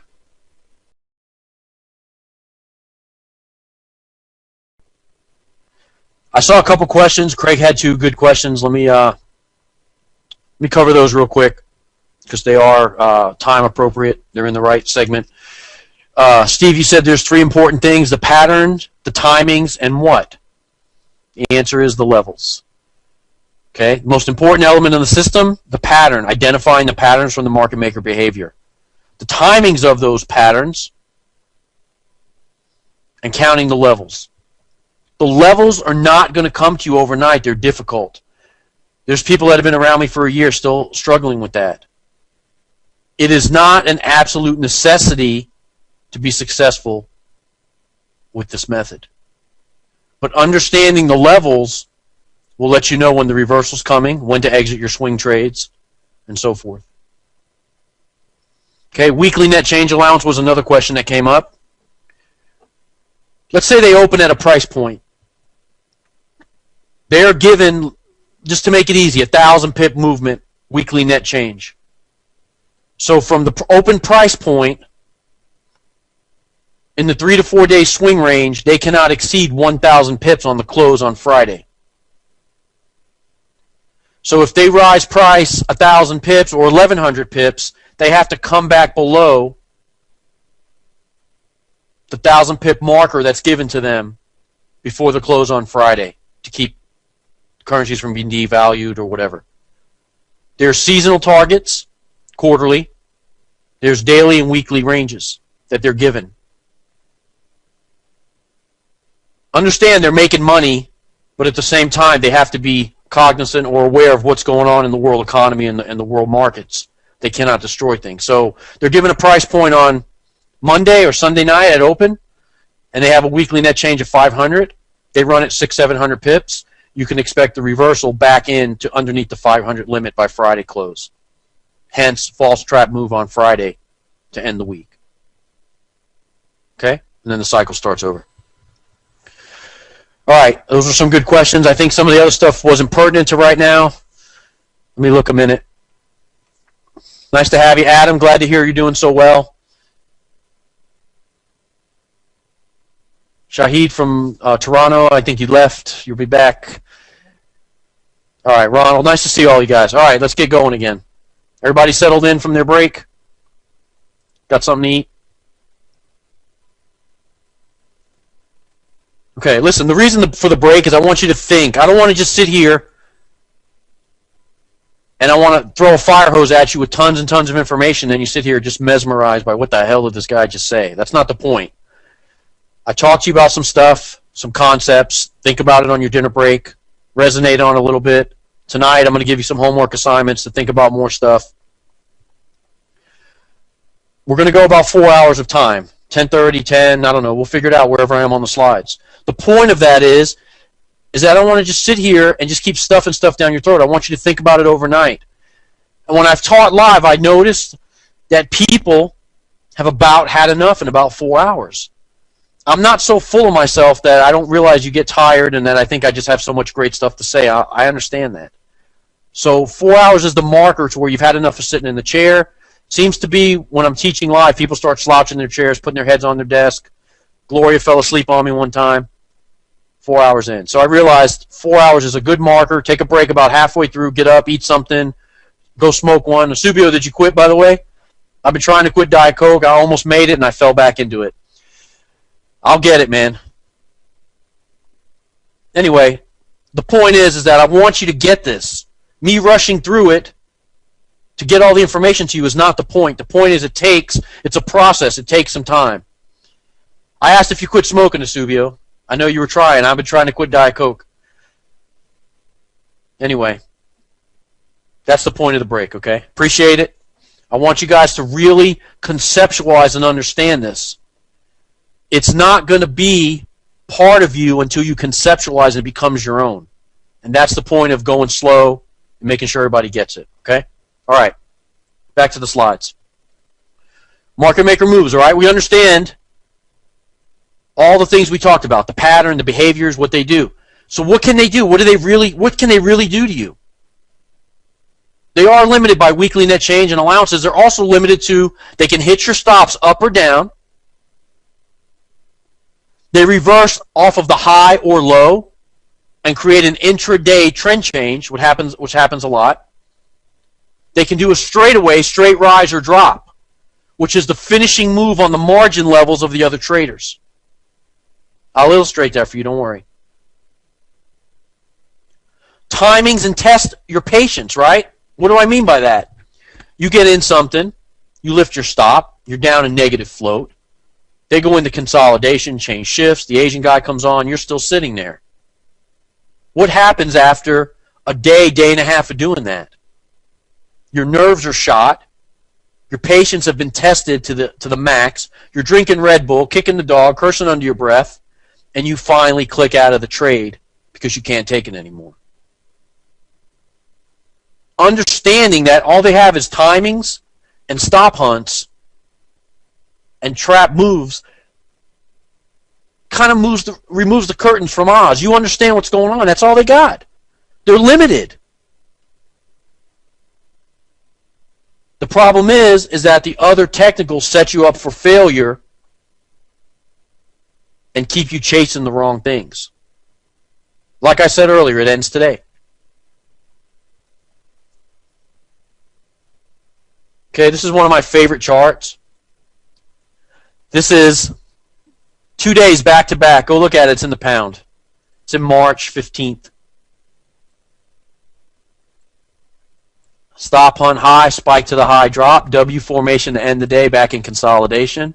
The next night, stop hunt low. There's your 3 pushes, your vector. Right? Come right out, rise price, right back. Here's your weekly net change, Craig. 2 days, no change. The price closed exactly where it opened.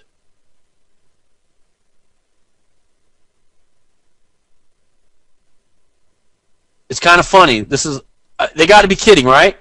They come out, hit the stops high, 3 pushes, drop. W formation back into consolidation.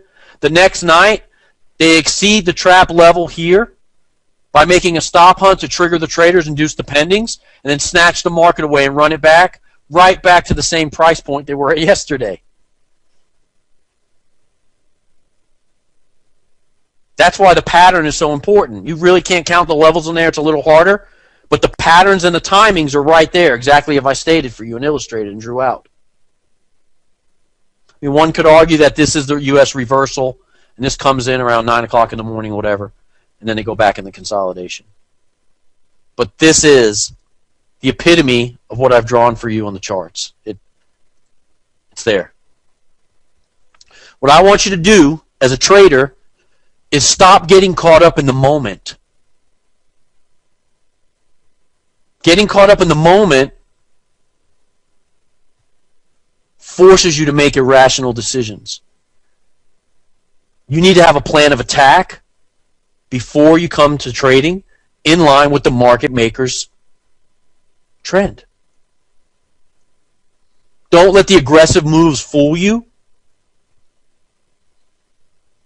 Don't let their big spike candles to the high lure you into thinking it's momentum. There's going to be a midweek reversal which will coincide with the intraday reversal and levels.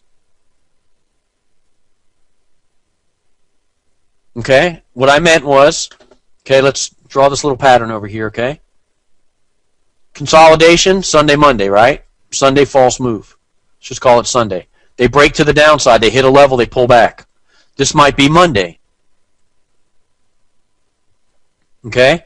They have a trap amount of volume there. They go into consolidation. Tuesday, they come back and repeat the level. This is a multi-session W formation. But what happens here is they come back. This might have been Asian session. They come back and repeat the level at the London Open as a stop hunt. They disguise the second leg as a stop hunt to make the traders continue short. They take out anybody that went long in here, and then they reverse the market. Then you will have your 3-day unidirectional swing to the end of the week or going into Thursday, and then they will make the pullback to end the week and end the consolidation off of the high. This number in the 3-day range might exceed the net change allowed for the week. So they have to pull back to end the week below their net change allowance. The threshold might be right here at 500. They exceeded it. They know what they got to do. They got their marching orders. They got to come back below and close. Okay? Once you can identify consistently, and by the way, the 1-hour chart helps with this, the midweek reversals and the multi-session M's and W's, you can convert your spot trades to swing. You know you have 2.5 to 3 days of upcycle or down cycle with the maximum potential move of 200 to 600 pips. If you catch the trade going into Friday, understand that you're going to get a reversal pattern coming out of one of the opens, London or New York. You're going to get a stop hunt. If the stop hunt is counter to your directional bias, you take. All right, let me explain that again. If you get into day 3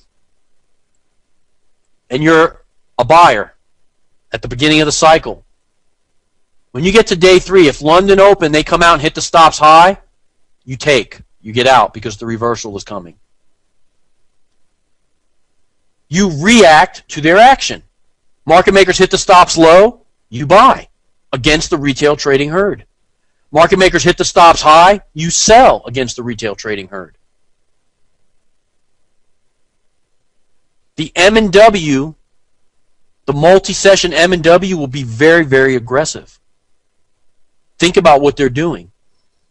They're taking profit, cleaning the board, and putting money in their pocket. In order to do that, those levels have to be very aggressive.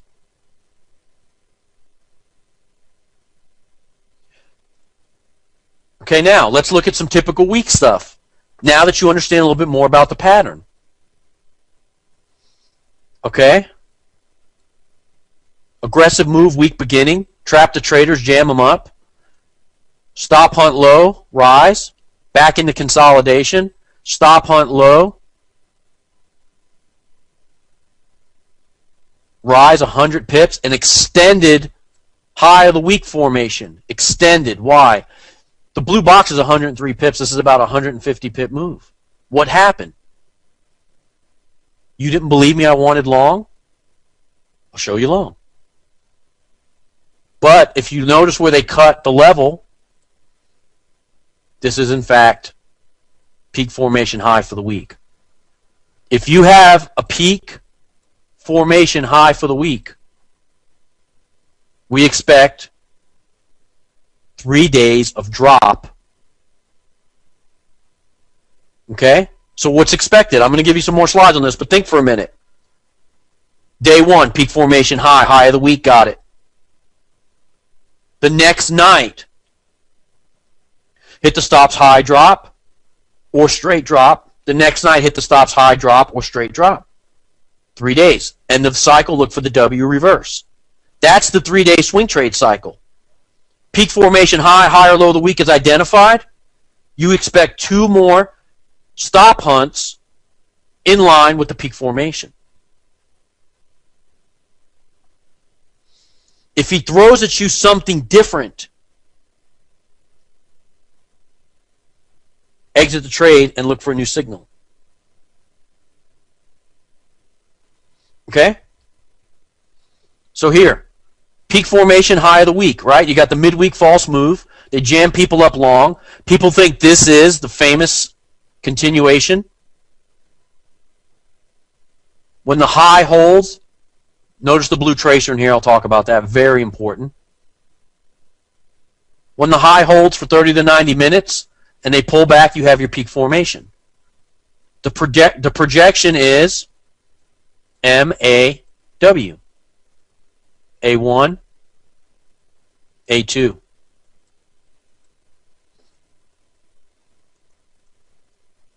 Peak formation, V-top turned over, V-top, reversal. Okay? 3 levels are seen. 1, consolidation. 2, consolidation. And 3 was underway. Okay? The 2 cycles, and I have slides for this, I'll talk about it again, is WVVM. It looks like a W. 1, 2, 3, reverse. 1, 2, 3, reverse. That's the market maker cycle right there. Okay?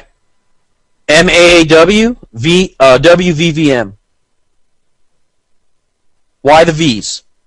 Sometimes you'll get W's every single time.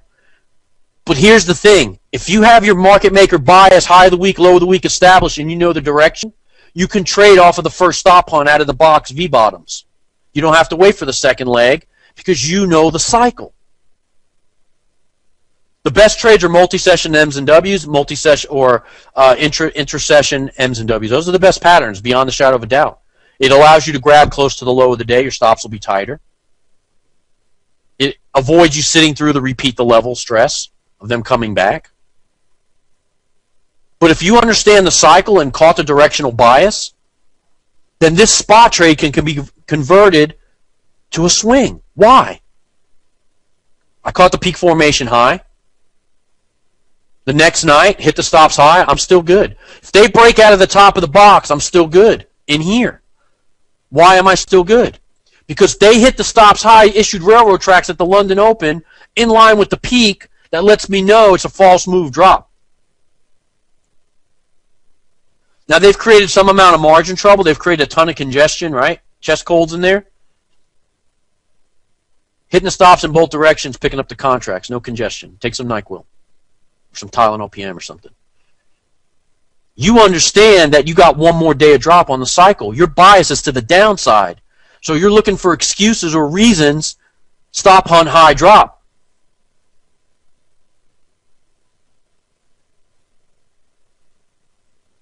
Okay? I don't want you to counter trend trade at A1 and V1. I don't want you to trade back towards the peak formation high because it's a sucker's trade. I have slides, don't worry. I'm just illustrating it now. We'll get to it. Okay, here it is again. Consolidation. Peak formation. I expect, hit the stops high. Same slide, sorry. Now the reversal comes in. End of the week, I expect this. I had 3 levels of drop. The pins on the candles will become the direction that they're trying to trap. Very important, write that down. The pins on the candle at level 3 will become or start to paint in the direction that they are trying to now trap. Level 3 aggressive moves will be seen. Notice how the first 2 days of the cycle it drops down smooth, and then when you get to level 3 it doesn't seem to go anywhere. Why? You're reeling it in, reeling it in, reeling it in, grabbing up the traders. Okay? Again. Hit the low, spike it. See how this went slightly past it? They spiked it with a hammer right outside the box. The spike of the low absorbs the pending and triggers the stops of anybody that got it right. They open the spread at the low of the day. You'll see them work this.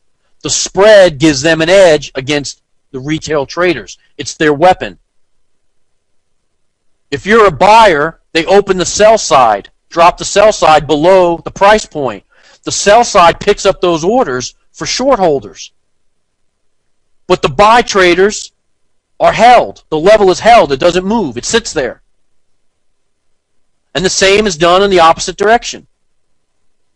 At the top of the price range, the sell orders are held, and the spread is opened up to pick up any buy orders on the other side. They work the spread against you. They work the spread against you to pick up the orders. Okay? Some typical stuff that we all know. When traders lose money, they usually take a day off to reevaluate their decisions, their life, their family, why the hell they got in this crazy business. I've read every freaking book. How come I can't make any money? Market makers know that this is happening. They know who they've called out. They know who's in trouble. They know how much money they made. They go into a chop, which I showed you on that previous chart. It looks like it's level 3. We call it level 3 behavior. That chop gives you a chance to come back, reparticipate in the market. The levels don't change. They hold it. They're chopping, chopping, chopping. What happens? You go ride around in your car in the middle of the night pissed off, go to lunch, pet your dog because you've been kicking them all week. So they got to hold the market and chop it around to get traders back into the fray. The cycle continues. The behavior starts over, and they suck you in again.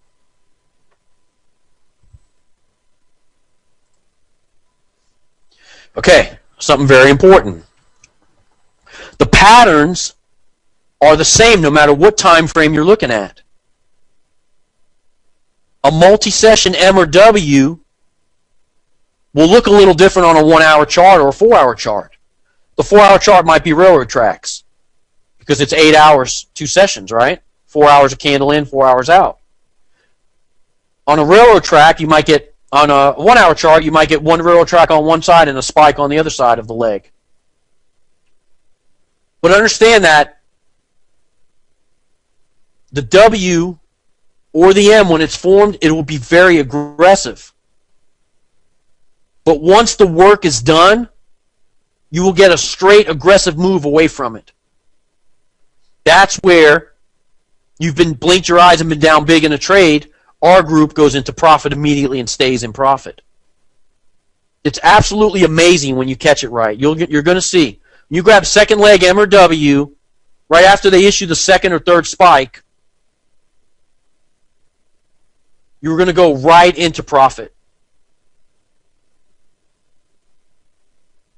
Some people are asking about the charts. 15 minutes, unless I say otherwise.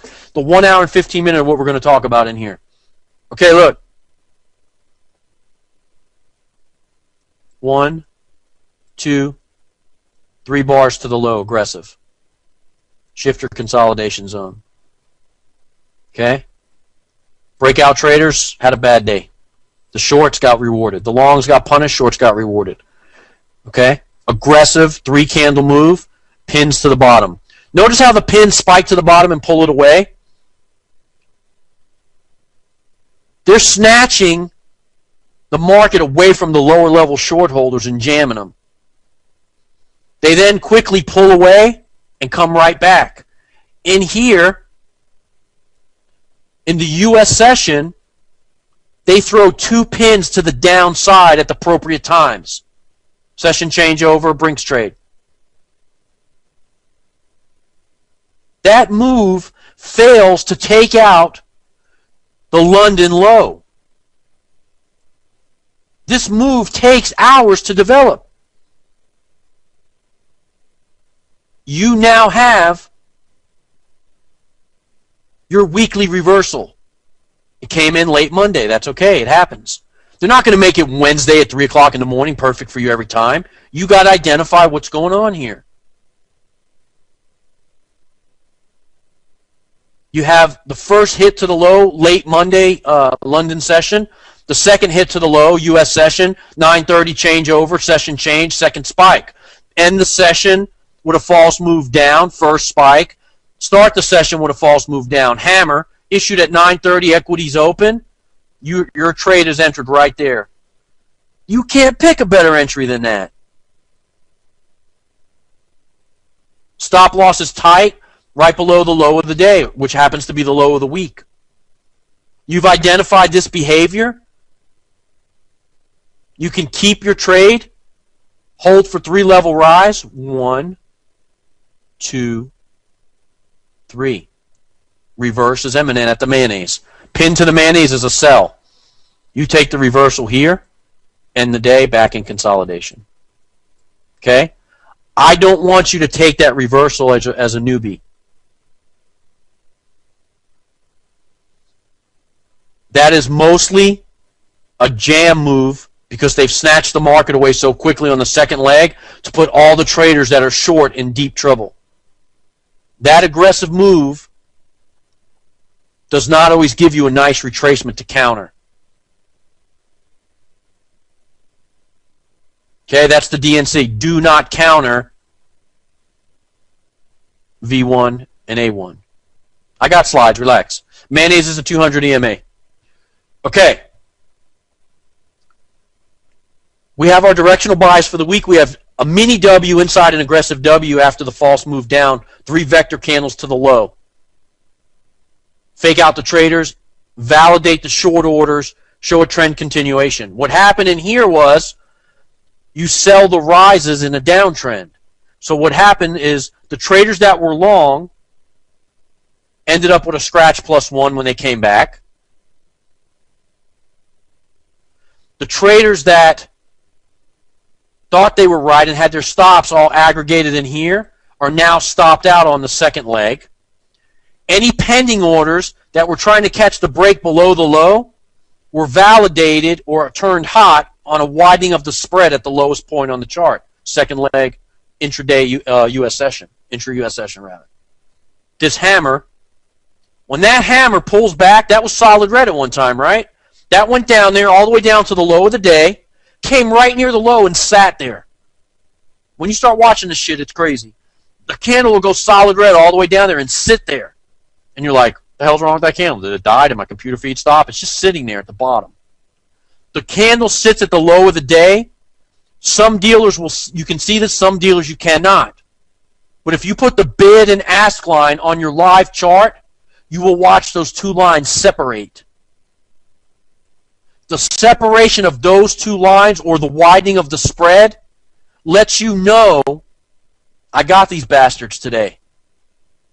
Because they're punishing the retail traders with pending orders that are sitting below those price points and stop orders that are sitting below those price points. The widening the spread is part of the confirmation process. If they widen the spread a few pips near the low, on the second or third pass to the low, you got it today. You own it. Validation comes in when they complete the candle at the end of the 15-minute cycle and issue a hammer at 9:45. That is the confirmed locked reversal. Confirmed by their behaviors at the appropriate timings. You got it. You enter on the open of the next candle. Stop loss goes below the low candle or the low of the day. You look at the big board. I'll talk about stops and we'll look at the big board and stuff. They immediately shift the market or shift the zone away from the lower level short sellers and in one candle take back all of this damage. See this square right here? This candle seems to take all that back in about 15 to 30 minutes. You know when they shift the zone and snatch the market away from those guys, game on. You got it today. That is the confirmation you need to know you're in the right directional move. They'll shift the zone in one big candle, 15 to 30 pips. They'll shift the zone in two candles, 15, 20 pips apiece. But the shifting of the zone comes in a 25 to 50 pip move to get the hell out of there. They want to get the hell out of there to put all the retail traders into a panic. And it works. You lift your stop, you get nervous, you're like, oh crap, what did I do, what did I do? The shifting of the zone creates the fear and greed that you're afraid of in trading. So when they shift the zone and jam you, you go into profit trading this method, you know you got it. That is further confirmation that you have caught the right directional bias off of the low of the day. Think about what you got. Okay? Consolidation, 41 pip channel. Blue box. Okay, I'll circle what I'm talking about. There's the width of the box. Initial high to initial low is 41 pips. Market makers come out. They show 1, 2, 3 to the low. You guys weren't falling for it. They came back 1, 2, 3 to the low one more time. Vector. A big anomaly on the chart. A spike. Retail trader perceived momentum. The vector is retail trader perceived momentum. You take that breakdown. They immediately put the brakes on and issue 2 pins to the low. It's kind of funny. The pins turn to the downside. I don't see any pins on the other candles coming down. But now the pins are on the downside. They pick up the orders and snatch it away. Pick up the orders and snatch it away. Now they got you if you're a retailer. They quickly pull back. That pullback towards the 50 validates the, what the hell is it? Rally-based drop, I don't know, drop-based rally or some crap that they teach in these other schools. I can't remember how it goes. But anyway, But it's a two-pronged approach. It also triggers the stops on the second pass down of anybody that was long and got it right. And it also lets those traders that end up at a +1 or a scratch, makes you scratch out with +1 or +3 or -5. There's a lot going on in that aggressive W formation. You understand? Same thing in the M. Again, they flip the pins to the downside to trap the traders at the lower levels. Because after all, the 50 and the 200 are wide open. So you got anticipated continuation down. But we know now that if the low that was formed during London holds, and they make two more passes out at forming another W and issue a hammer at 945, it's game over. You are a buyer against the retail trend in line with the market maker. You own these bastards today. Further confirmation is seen on the shift of the zone off of the low to further trap the lower level short sellers and to take out the entire 6-8 hours of structure work all in here that they've done. That one candle destroys the entire structure that was built against the retail traders, trapping them all. The market is then into consolidation to create false sense of security for the downtrend continuation. It is again shifted away to trigger the stops, bounce off the 200 pins to the mayonnaise, and ends the day back in consolidation. Their business is done for the day. They did their damage. Okay? You guys good? Understand? Now, I have my bias. I know what to expect. The next night, I expect stop, hunt, low, rise. The next night, I expect stop, hunt, low, rise. They mess with you on the timings on this particular chart because they did the stop, hunt, low, and rise by the time you come to your terminal at London Open. It happened in Asia. You missed it. Not a big deal.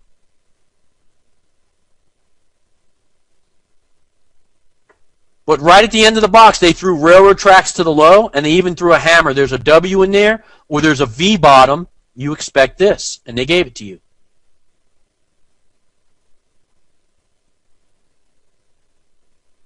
See it? Okay, they come out of the box, they go low. You are a buyer against the retail trader mentality long because you have your W formation. That's your anchor point for the week. W, V, V, M. Sorry about your luck. Do not counter. This is a counter here that worked. Do not counter here. I'm sorry, at V1. Do not counter at V1. It doesn't give you the trade. See the setup? It does not offer you the retracement to counter. It doesn't pay out.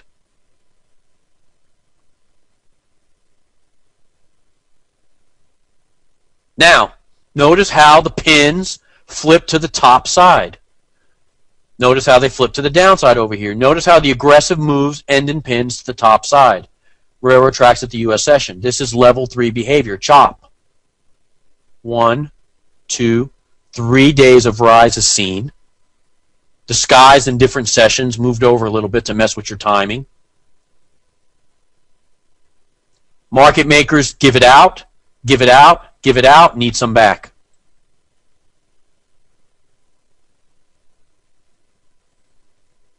Sell to the buyers, sell to the buyers, sell to the buyers. I need some of my money back, man.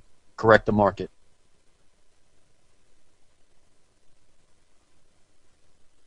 Okay, hope you guys are seeing this stuff.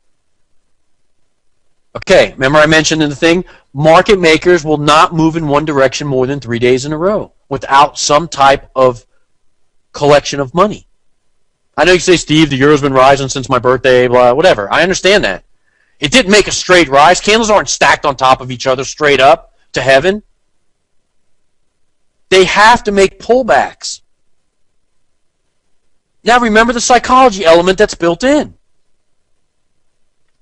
The psychology element warrants that you will get on the trend at the worst possible time because of the 3 pushes inside the chart.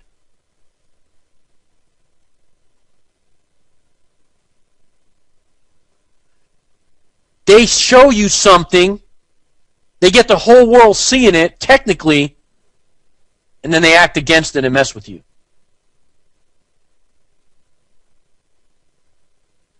Notice the breakdown of this chart, okay? This is an entire week. Here's my Friday, Sunday, Monday tracers, right? Okay, let's look at it again now. Now with a different eye. Consolidation, false move week beginning, W formation, multi-session. I got a US session, leg 1. I got an early Asian session, leg 2. Right? Intraday, spread out over the day tracer, right? This is the day changeover. This is the 5 p.m. reset settlement, these lines. Okay? Friday, Thursday, Wednesday, Tuesday, coming out of Monday's consolidation. Midweek reversal. Aggressive move towards the low, validates the crossover down. The W formation, late US, early Asia. You missed it. But guess what? They offer you a pullback in the US. There's your peak formation low for the week. 3 levels of rise, end on an aggressive railroad track, pull back, consolidate into Thursday, repeat the level, but murder the stops and pick up the pendings with a monster pin above the first leg. The light blue tracer,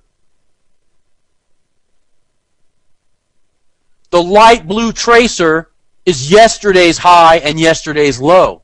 When market makers throw a hammer above the blue tracer, that's for all the Joe Ross followers that take the breakout of yesterday's high. They snatch those guys and reel them right back in. No offense to Joe, he's a great guy. That is our signal, notice it's in the red shadow box, to enter.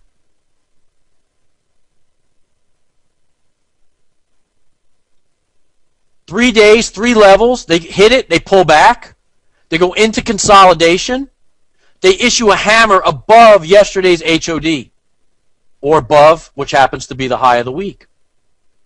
Notice how the two come in together? The high of the day on Thursday coincides with the high of the week.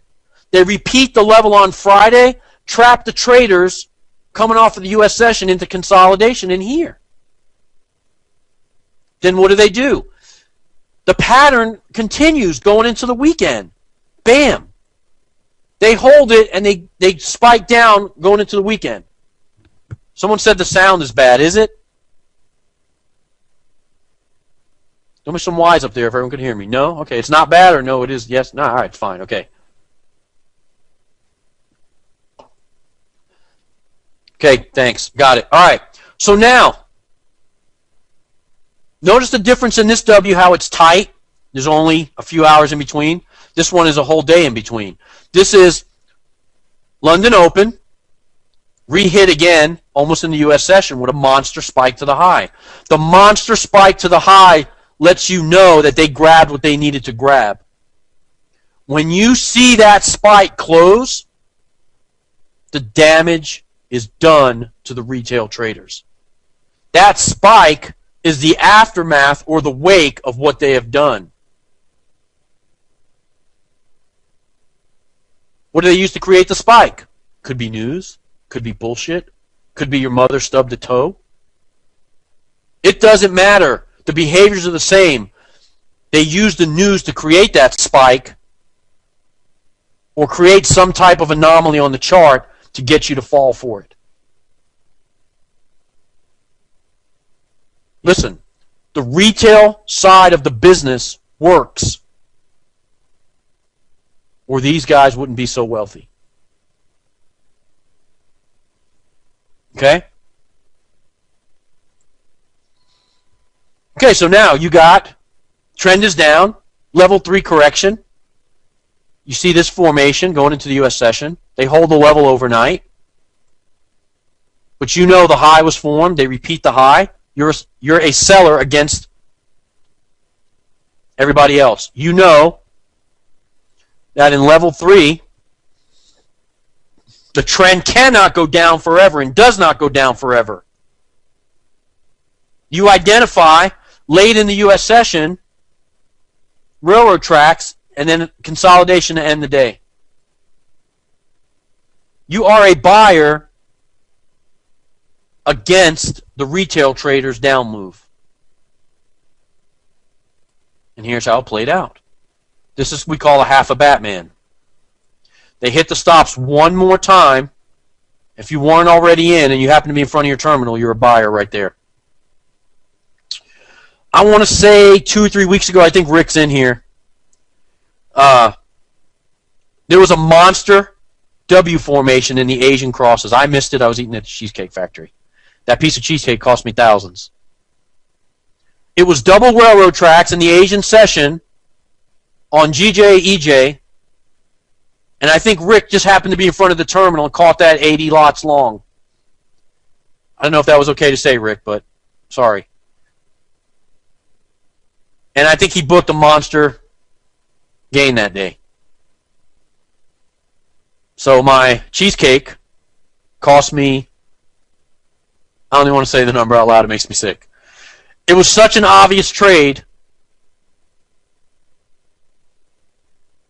that I promise you when you go back you'll see it. I want you to go back, write it down, go back to GJ and EJ, I want to say about 2 or 3 weeks ago.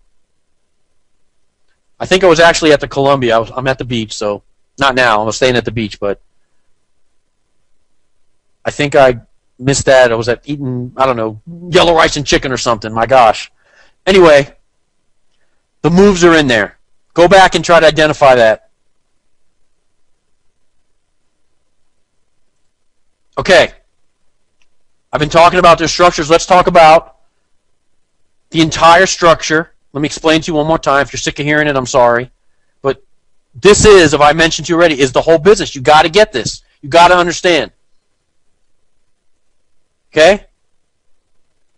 Every single day during initial market hours, Asian session, they're going to set the high and low. It's the initial high and low. They trade within that range and allow people to build positions, but not allowing anyone to take much of a profit. This is why you don't trade, Dave. Asia session. They then spread the swing. What time? 1 and 2 a.m. They widen the swing. That widening of the swing comes in before the London Open. Because the Asian market maker wants to validate the pending orders for the breakout traders. Okay? At the start of the European session, anybody? 3:30? They will severely correct a rise against their real intentions. Stop hunt, false move against what they're really going to do for the day.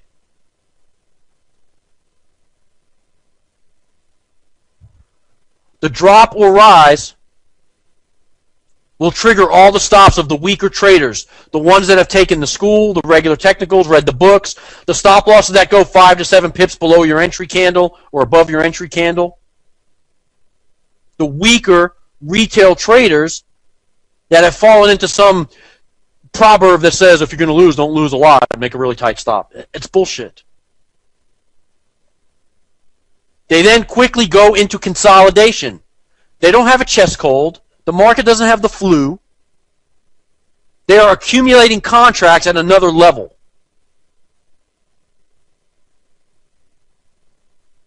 They will hit the stops one more time, as I showed you on the previous chart. They threw the spike above to trigger the stops and pick up the pendings on the other leg, the second leg.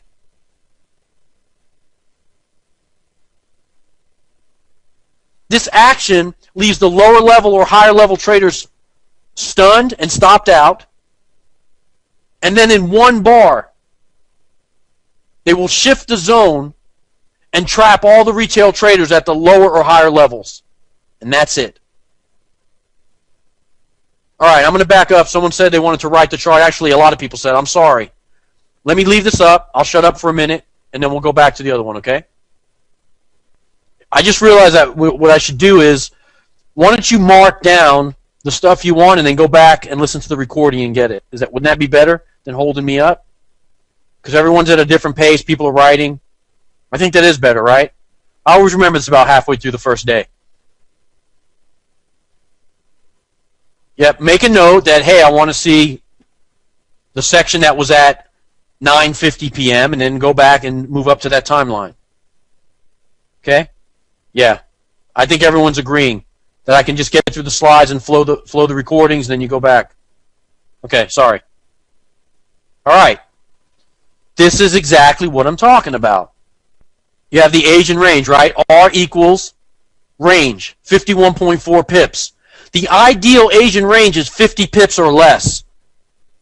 The 50 pips or less allows you to see the stop hunts clearly. The stop hunts come in 25 to 50 pips below the box and above the box. Ah, now it makes sense what this is. Here's the 25 marker. Here's the 50 marker. The shadow box highlights the Brinks trade setups. Is it always going to fire in the Brinks trade box? No. But you have to have a deeper understanding of what's going on. Okay, so let's walk through this chart. You have consolidation, right? You have a pin to the low right here. Maybe they picked up some pendings. I don't know what happened here, but here's what goes on.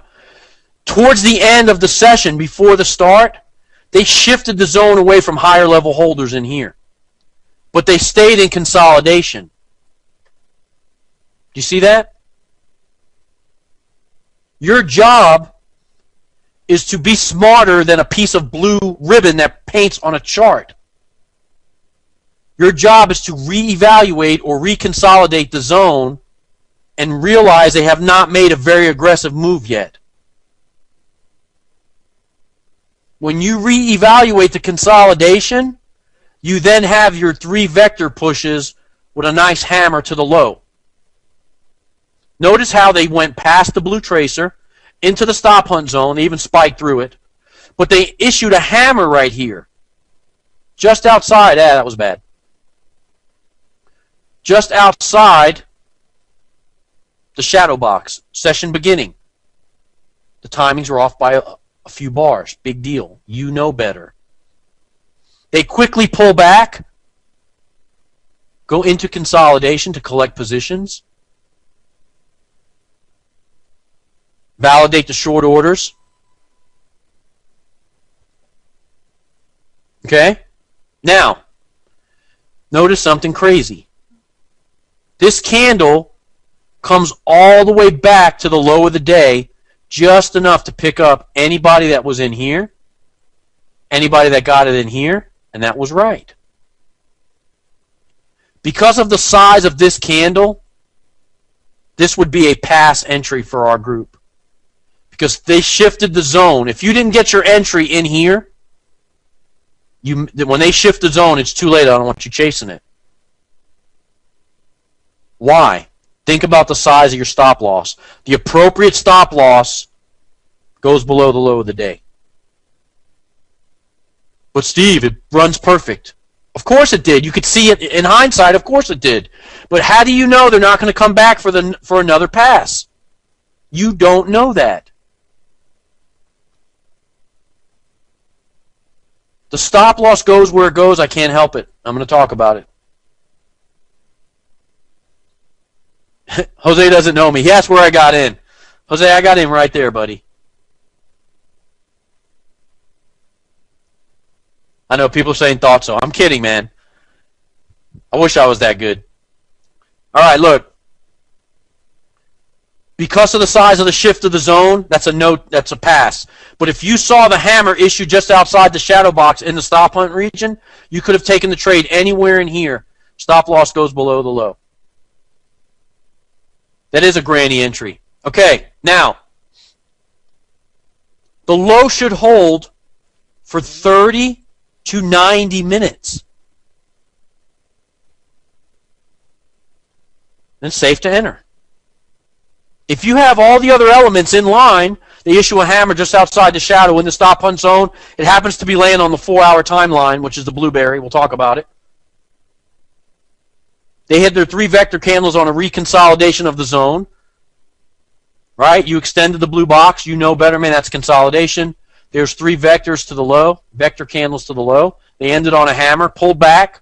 This is an outside bar. I don't care if it has a pin. I don't care where it closes. This bar is an outside. Man, I'm so close to the edge, I keep changing the slide. I'm very sorry. This slide right here, this is an outside bar. How could that be an outside bar? Because it forms the low of the day, and the consolidation is off of it. It's inside. The consolidation is inside the low of the day formation. That's an outside bar. Okay? When market makers trade inside this spike to the low bar, that's a clue for you that the low is forming. Because the spike here forms the low of the day. The consolidation validates that you are at the LOD. The fact that they spiked past the light blue tracer validates you are at the LOD. The fact that they spiked the 4-hour EMA validates you're at the low of the day. The fact that you're in the shadow box and they spiked past the shadow box and came back validates you're at the LOD. Those are the clues to the puzzle you got to put together. We like to wait for the second pass, but you got a lot of opportunity in here. This candle comes back to bust your chops a little bit, may or may not get you. Not a big deal. Don't worry about it. There'll be another setup just like it tomorrow, I promise, and that candle won't be so big. Okay? See it? All right. It's 10. Let's take a 5-minute break. We're going to go into the count, and we will end here tonight after this lesson. The count discusses the levels. All right, so let me get my little 7-minute stopwatch up. Someone asked where I got that from. It's like stopwatch.com or something. It's www.online-stopwatch.com.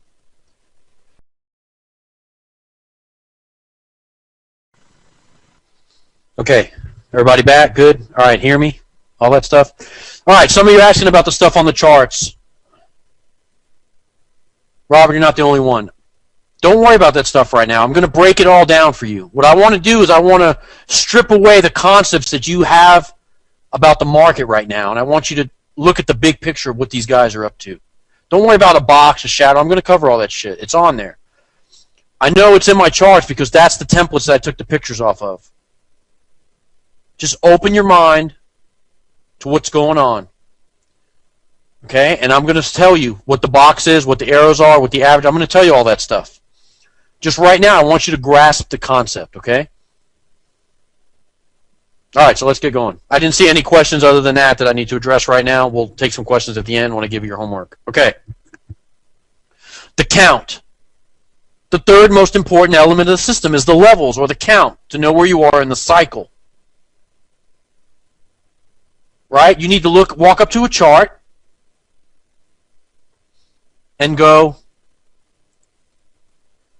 okay, midweek reversal, W's anchored in, second session, W, V, V, M, Wednesday, Thursday, Friday, reverse.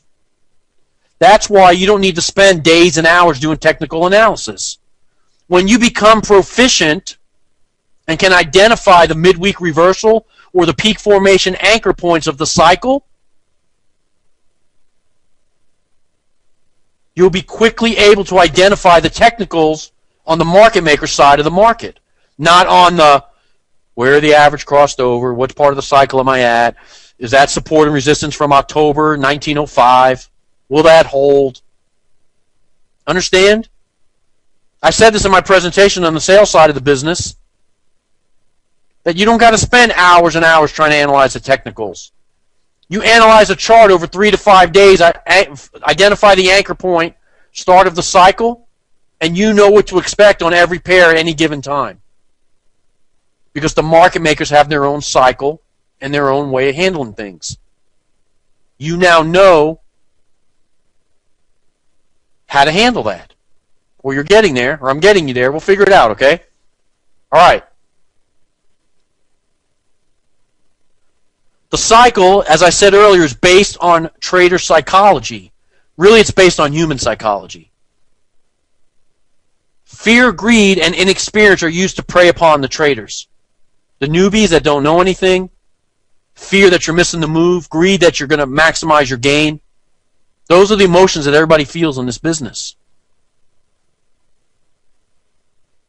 As I drew the pattern for you earlier, there are intraday counts and counts over several days, the weekly cycle. They are all there to trap the traders and grab your hard-earned equity.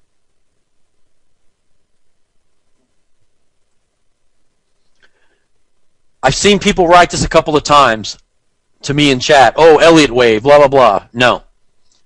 Do not associate this with Elliott wave or any other indicator. Market makers form zones or levels to trap the traders, book their profits, and hit the stops. Sometimes it's like a joke. You can see it like stairs. It's so easy. Sometimes it's not so easy. Understand that at level 1 and level 3, the aggressive moves are seen. Why? They just made a huge run. They snagged the traders. Some amount of money is stuck. They want to hit the stops in both directions, collect up the contracts, and then trap another fresh batch of traders the other way. The M and Ws form at these levels. Okay? There are 3 levels of correction or rise over 3 days. Could it be 2.5 days? Yes. There are also 3 levels intraday, the 3 bursts. If you know where you are in the cycle, it's easy to pick your directional bias and take your trades. The first level of the correction in this example is driven by the market maker. You will see the fast moves on light volume. You can't tell volume, by the way. You just know by the move. The guys that trade the breakouts with Craig and understand this stuff, think for a minute.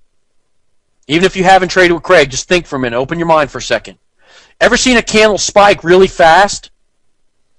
In a textbook, that is written as momentum.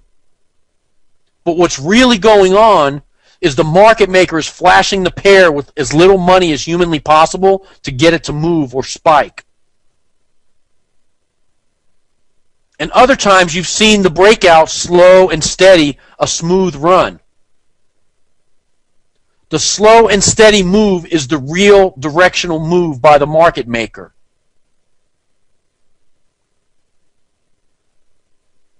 So the first level correction is created with a flash into a pair. He might do it on a cross, he might do it with the cross, whatever, to save money. I'll talk about that. The second level of the correction is market driven in absence of the market maker. Why? He wants to see where the retail traders will push it. So what happens is this. He creates a stop hunt high spike, pulls back, hits the second leg again, starts the direction, and steps aside. He wants to see what the traders will do going into level 2. Will they buy? Will they sell? How will they set the straddle? How will the contracts or the money be set up? The third level of the correction, when you get to level 3, is again picked up by the market maker. He puts the brakes on, says that's far enough today. He'll trigger the stops again, make the push, validate the ABCD lightning bolt, and create more panic in the market. So understand level 1 and level 3, since they are driven by the market maker, will be more aggressive. Those are the moves that have been scaring you out of good trades because you didn't understand that he was doing it to you. During the levels, market makers will buy from the traders to create their positions, with the heaviest volume being seen at level 3. At level 3, they're all in. They got to reverse and collect their equity back. Understand?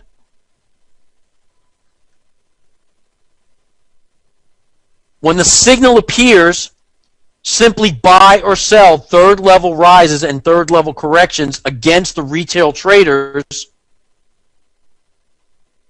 Lights out. If you can count to 3, profit will be realized in these trades. It's a joke oversimplification. Okay? Is there sound issues? No? Okay, cool.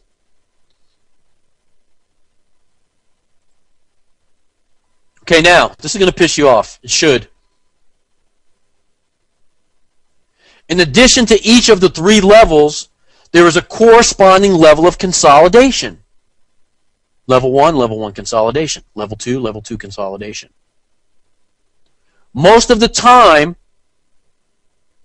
when this is going on, the stops are triggered in both directions before the next level is started. The zones create 20 to 30 pip swings, be visible on the chart. Market makers are trying to hit the stops both ways to make easy work of the next level. They're trying to take the buying or selling pressure off from the market. So they slap it both ways. That is where, if you guys ever seen those little, they call them pennants. I hate that terminology because I don't like any of that stuff. It's garbage. But look, you have the move, right? They go down, they consolidate. Then what happens is it creates like a little wedge right in there, right? Then they break for the next level. Then they go like this. Forms another wedge. Right? Then they do it again. Now you're going to notice the pins start to the downside. Then they'll reverse. 1, 2, 3. Sorry about your luck. Okay, let me clean the chart back up. Okay. So now write this down and think for a minute. Market maker jumps in, 3:30, 4 o'clock in the morning, 3:30, 3:45 ideal, right? He jumps in. He creates the move, starts to panic. He shows you breakout vector candles the wrong way. He's showing you something, get the retail guys to bite. Retail guys bite the wrong way, he's got them. He pulls back quickly off of the high. He goes at it again one more time to validate, hit the stops. He then shifts away from that, 25 to 50 pips in the first level and goes into consolidation. He then swings both ways. He may come back towards the high of the day. That move, coming out of level 1 consolidation back towards the high or back towards the low, scares you out of a good trade. Scaring you out of a good trade is his job to make sure you don't actually make any money when you're right. Each zone of consolidation creates a little tiny wedge, if you will, on the chart. The pins are issued in both directions, and then the next level drop or rise is seen. He stands aside during that cycle, cycle 2, level 2 forming, sees how the orders are set, and then he says, okay, that's enough, and he reels it back in. He then switches the pins against the move. So if the cycle is down, the pins will start going to the downside at level 3. You'll see the spike candles, more aggressive moves will be seen towards the downside. If price is rising and level 3 is shown, the spikes will turn to the top side. Why? He's trying to trap the traders before he reverses. Okay? Think. All right, let's have a look. Get my little pen. This is classified, by the way. I could show it to you, but then I have to kill you at the end of the seminar. All right, look. 3 hits to the high. This exactly just happened. This slide's like 2 years old, man. Remember I told you we pulled the curtain out from behind Oz. It's the same shit every single day, day in and day out. 3 hits to the high, stop hunt at London Open, hammer at 345 and 945. That's all they got. It's the same move over and over. Once you can identify it, you own them. Okay? So now, market maker starts the stop hunt, creates the panic. You reevaluate your consolidation zone. He goes vector to the high on you. He doesn't take out the previous high. Second leg M. Bam. Peak formation is formed. You enter somewhere in here. You got about an hour to decide. Level 1 correction. Pins down. Pins up. I see what you mean about the color. Let me change it. Let me find something pretty like a yellow. Okay. Wow, it erased it. Sorry. I don't know if that's any better. Correction, right? We enter in here. Pins up, pins down, forms kind of a little pullback wedge, right? Level 2 of the correction is smaller and weaker. But again, market makers hit the pins on both sides before the next level is commenced. Now something kind of funny happens. He goes into level 3 correction. He's got vector to the low in here. 3 pushes down to finish out the level, right? Funny how I only see pins on the bottom now. Here, and here, and here. Those candles were all the way down at one time. He's working the low. Now we know we've had on average a 50 pip drop per level. So we're at ADR, 150 pips. At 150 pips ADR, he starts issuing a pin at the bottom of the candle. The pin is a wick on the candle, whoever's asking. He starts issuing pins at the bottom. Do you notice that there's no pins on the top of these candles? Not necessary. I'm trying to trap short holders. So I push the market down, bam, snatch it away, gotcha. I hang around for 45 minutes, push the market down, bam, gotcha. Hang around for an hour, push the market down, bam, gotcha. The third confirmation doesn't happen very often, but I like this chart because there was 3 confirmations here, and then 3 mini confirmations. I can't draw it down there. It'll change the slide. Sorry. And 3 mini confirmations. 1, 2, 3. Do you see how 3 plays into the psychology almost always on these charts? 3 hits to the high, 3 levels of drop, vector 3. 3 pushes to the low, 3 pushes to the high, 3 pins to the low. In the retail world, that gets you to chase the wrong setups. In our world, it gets you to identify his behavior and beat him.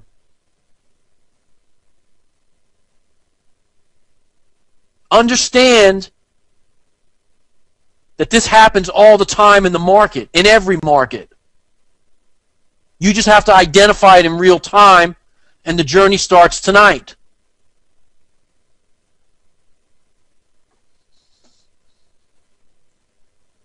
Okay, pretty cool stuff. I'm a little excited. I don't know. I really like this stuff. Okay, I can't change the slide. It jammed. There we go. All right, now, here you are again. Variation on the theme. Time. Consolidation. 1, 2, 3 to the high to end the session. Vector. Happen to have a little news in here. Market makers hit the stops in both directions with a spike. That trade's still good. How do I know? The high was not taken out. The high happened to hold. You have your peak formation high. You have your high of the day, U.S. session, and you also have your peak formation high of the week. What do I expect tomorrow? I expect stop hunt, rise, drop. Why? Because I got the cycle now. I nailed it. It's anchored. Okay? Notice something kind of crazy in here too. There's 3 vectors in here on the downside. And then notice something else in here. There's 3 little baby vectors in there. And then they come back in the second leg. Form the W out and reverse. This is not a very good counter, remember? Okay, consolidation. Stop hunt high. This one happens to be I'm going to write this initials down. You're going to say, what the hell? That's a stop, hunt, high, hold the mayo. It's not a sandwich. It's a trade. Stop, hunt, high, hold the mayo is simply market makers came out of the box, out of the consolidation. They used the 200 moving average as the trigger, which offered resistance at the perfect timing at the stop hunt. You know that this trade is a drop. How do you know? Because you already got your high of the week, high of the day, peak formation. Stop, hunt, high, hold the mayo. The stop, hunt trigger bars are held in place by the mayonnaise. This is also 2 pins to the mayonnaise. Okay? You have your drop. This is an example of where you have one level of move, and then you have 2 and 3 the next day. Then what do you have? Just outside the red box, they issue a hammer to trigger the stops of the continued, or the people that got it right long. Second leg, right? They come in, session changeover. They need to hit it one more time to get the stops. That's your entry. Back in the consolidation, end the day. They end the day always how they start the day. Okay? Away from the traders that are jammed up down here, they want to stick them. Okay? Okay, good stuff. All right. The peak formation started at the end of the week on Friday in this example. Stop, hunt, high, sell. They push down. See the low? That blue tracer lets me know that yesterday the price came in like this. When they go back to that, I got it. Second leg, same level, failed to break. Second leg, same level, failed to break. That's a big fat W staring at you. That's good for about, I don't know, 400 or 500 pips, 300 pips. The retracement's 140. That's a 300 pip move. Continuation from Friday. Notice how they caught the retailers with the gap right there. We don't fall for that crap. We don't care. We got peak formation low. PFL. Peak formation low. That looks like an E, sorry. Here, let me show you that. Peak formation low. Sunday going into Monday. There's your gap. Readjust your consolidation for the breakout guys. Readjust your market maker spread. There's your initial HOD. Initial low in here. Readjust. Because they gapped and shifted away. They gapped and shifted away. They don't want anybody to have a profit. They got them stuck. Now they come back. London Open. W formation. Second leg happens to be railroad track. Straight rise. Do not hold over the weekend. I'm not telling you to hold over the weekend. I'm showing you how to analyze the chart going into Monday. I see peak formation Friday. I know where I'm at. Now coming out, I expect straightaway. Why straightaway? They have to aggressively get the hell out of here because they jammed all these traders. Right? They got to get the hell out of that range because they want to stop everybody out and get them into margin trouble because they know who's in trouble. They have their list from the plugins. They got $100 million in margin trouble. If I clean that out, I'll put that in my pocket. I'm a market maker. So that's where the aggressive break trade comes. This also, by the way, happens to be the day that breakout traders make money. Second day of the cycle. Okay? In consolidation, what do you expect one more night? Okay, what's the cycle? W, V1, V2, M. That's the cycle, right? Anchor point, peak formation low. Day 2, day 3, reverse. Here you go. Day 1, rise. Consolidate, back into consolidation. Stop, hunt low, rise. All of a sudden, man, the pins turn to the top side.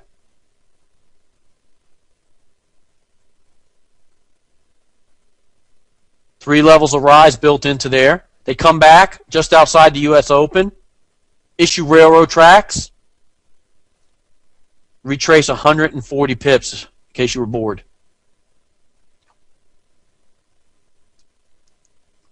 They don't have unlimited equity. They must grab it back at some point in the cycle. Now, we'll talk about the continuation, but they can make a W and continue on the uptrend over here. They book a profit, get back into direction. Why? They have longer-term goals that they have to be cognizant of. If you think about this, if they went 3 days up, 3 days down, the market would never go anywhere. It would sit there sideways, right? And surely you'd figure it out. I know Craig would, because he almost figured this out.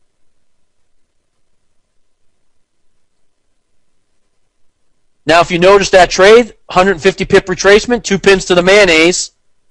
If they put the second leg in at the mayonnaise, there's your stop hunt low, hold the mayo at the U.S. session in the red box. There's your retracement trade. These things repeat over and over and over again, and you're going to see them in the charts. And once you see them, you can't unsee them. They're in there. Okay? Good stuff. Hang in there. I know you guys are getting tired. A few more minutes, 10:30-ish. I don't want to beat you up too long. Okay.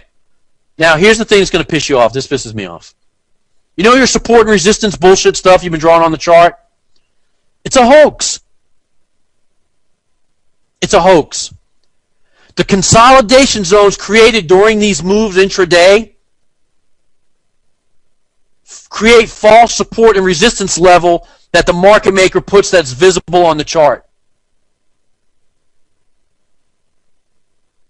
Understand what I just said. The consolidation zones that he makes on the chart creates false support and resistance because he knows all the retail traders draw the lines on this shit. So right now, here's the pattern, right? Think for a minute. I drew this for you. I showed you this. I push down. I show you this. I push down. I show you this. Right? This crap right here ensures that some retail guy is going to draw a line through it and say that's support from February or August 2nd, 2011, and that should hold sometime in the future.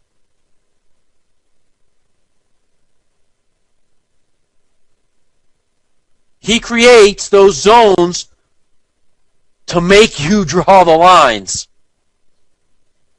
Hey, Joe, nice to see you. I'll get to you. I miss your coffee, buddy. Thanks for the nice email yesterday, by the way, to us and Compass.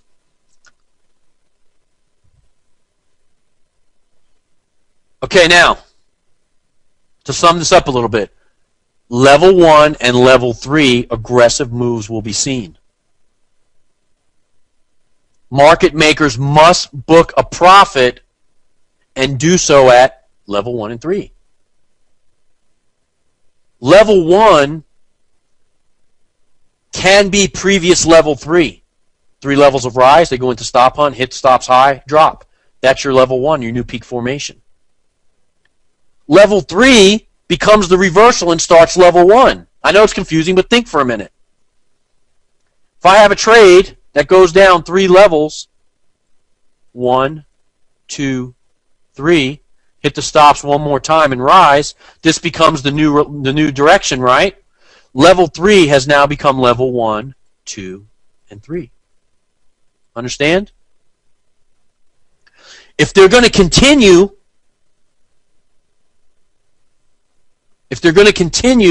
the reversal, or they're going to continue the uptrend after they make the retracement, this becomes the reset and you start the count over. We'll talk about this stuff. I just want to expose you to it. Okay? Let me flick the chart and get rid of my drawing and come back. Okay, so now, something kind of interesting. The head and shoulders pattern develops in level 3 most often. Think about what the head and shoulders pattern is.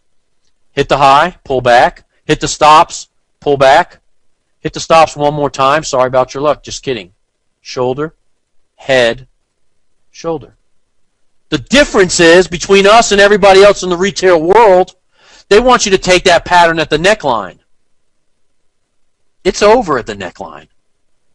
I want you to learn to grab it here or here.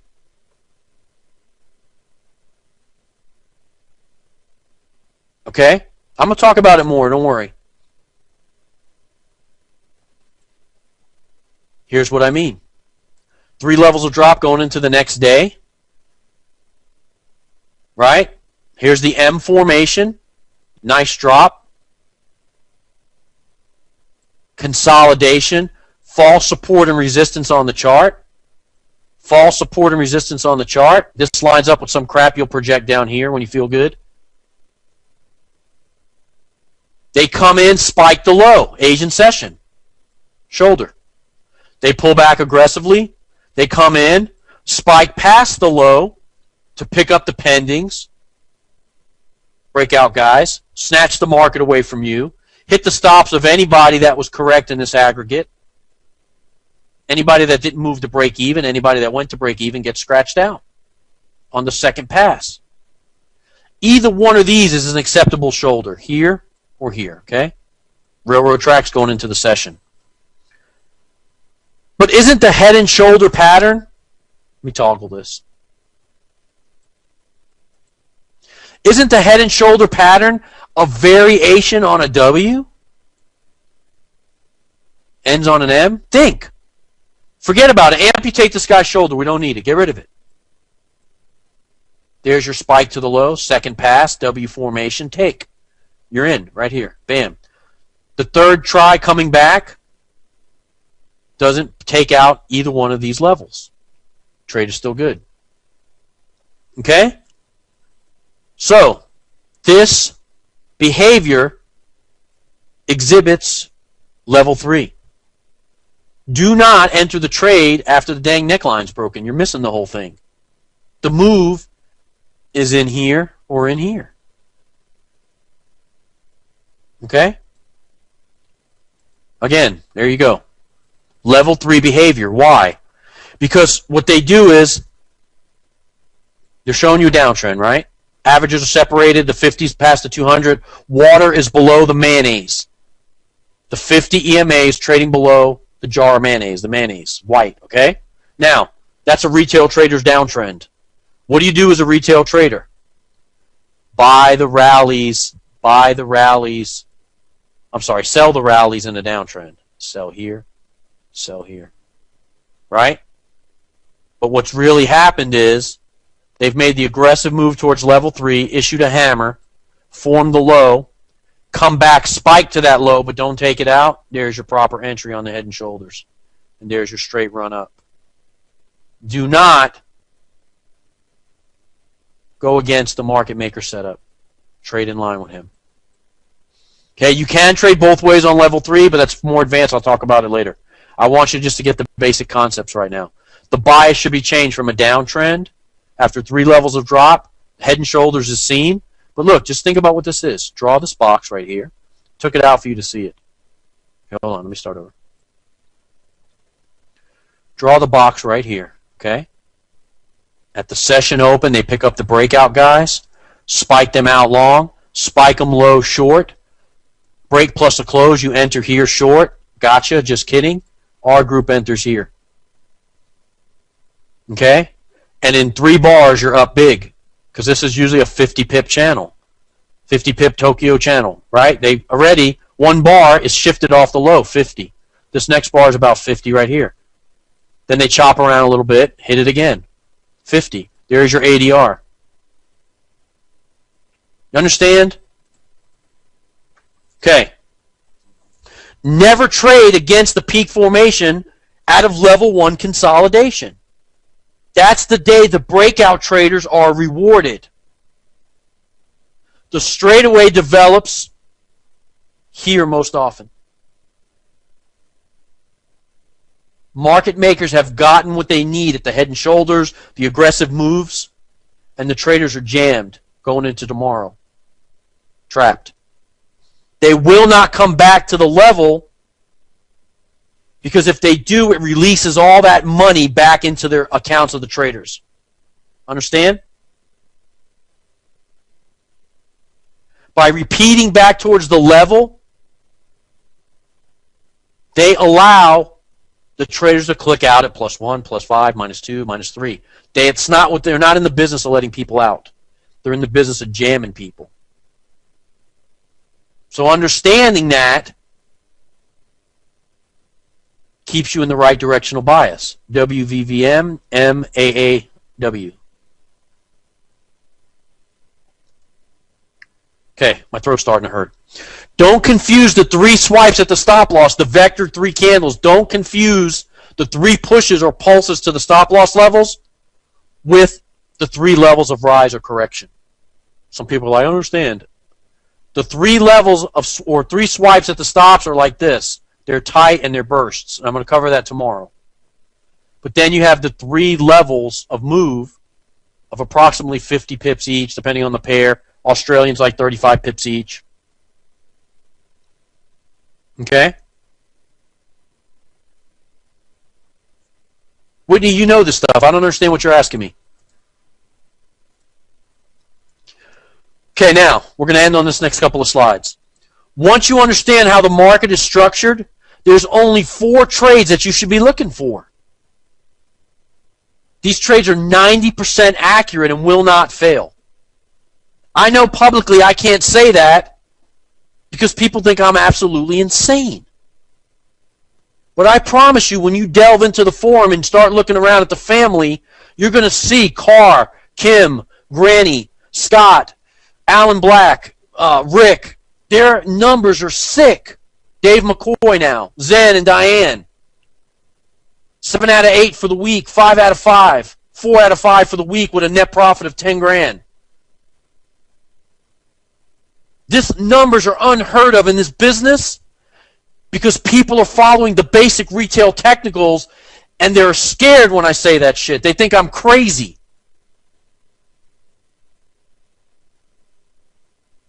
Well, I'm not crazy. I revealed it today.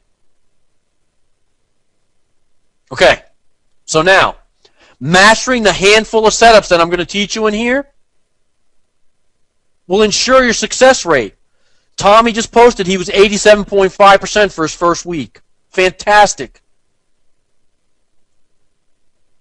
These setups are going to ensure your success and produce returns and win rates that are unprecedented in this crazy business.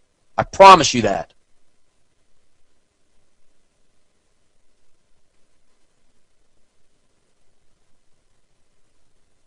Okay, here's the trades. Stop hunt high M formation, stop hunt low W formation, straightaway rise, straightaway drop. The cycle. That's it.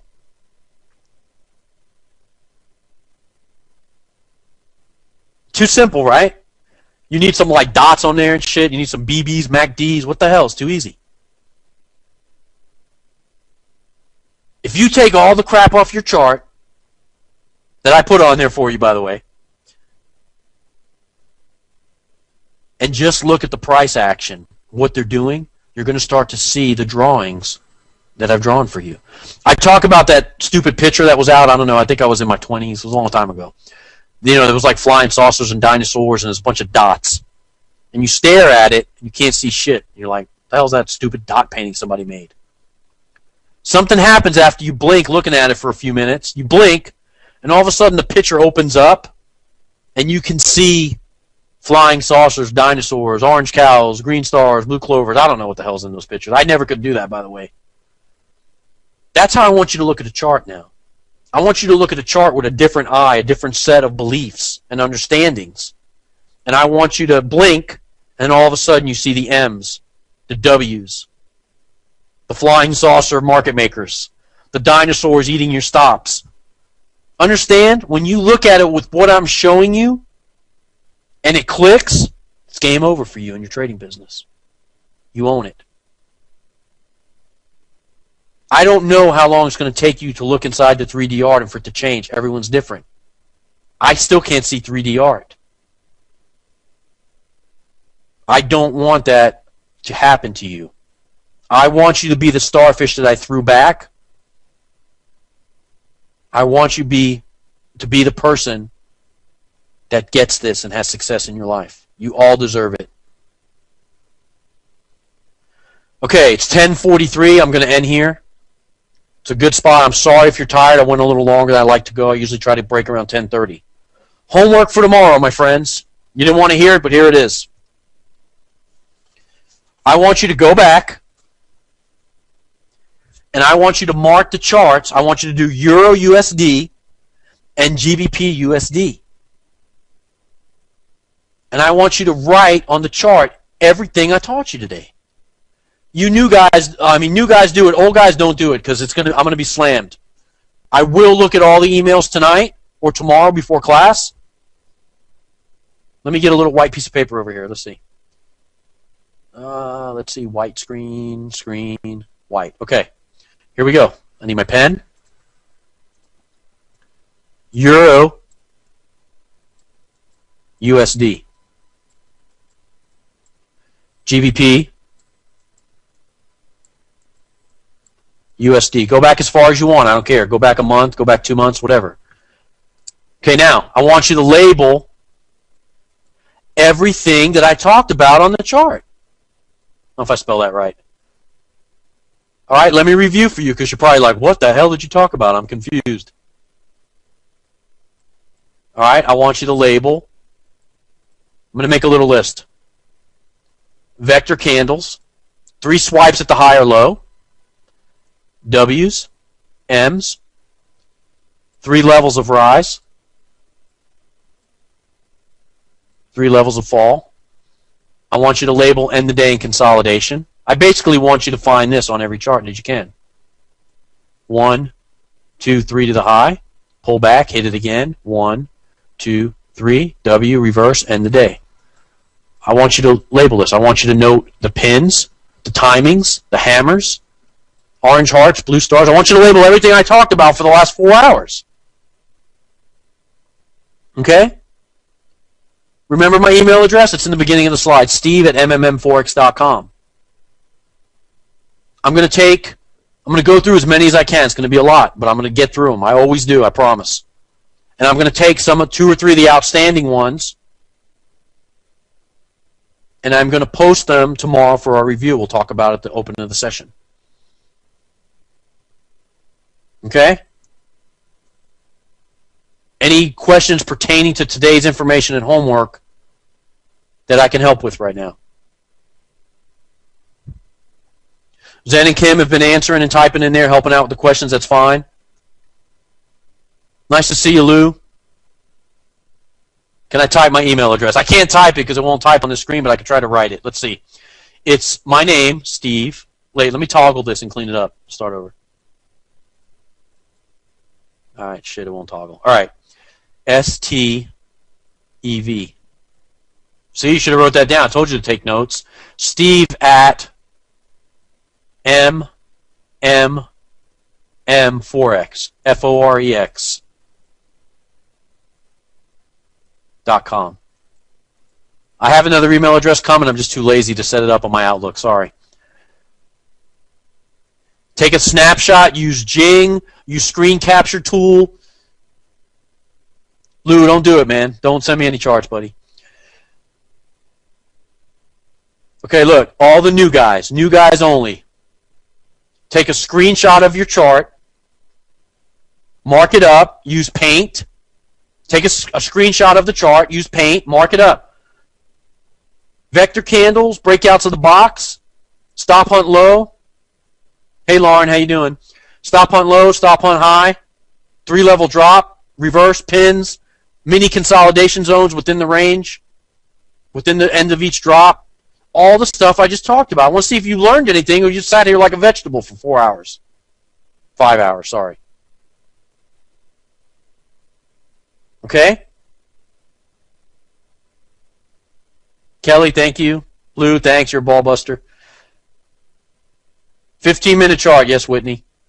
Everett, thank you. Thank you, Veda. I'm glad you're here. Ed, thanks. Nice to see you, buddy. Thanks, David. Nice swing trading there, buddy. I've seen him in the forum. Great. Thank you, guys.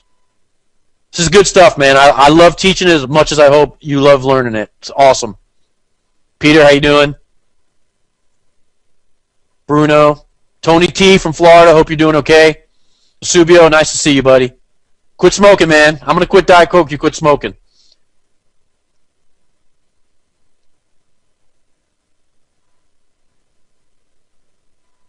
Joe, nice to see you, buddy. I'm out of chocolate and I'm running low on coffee.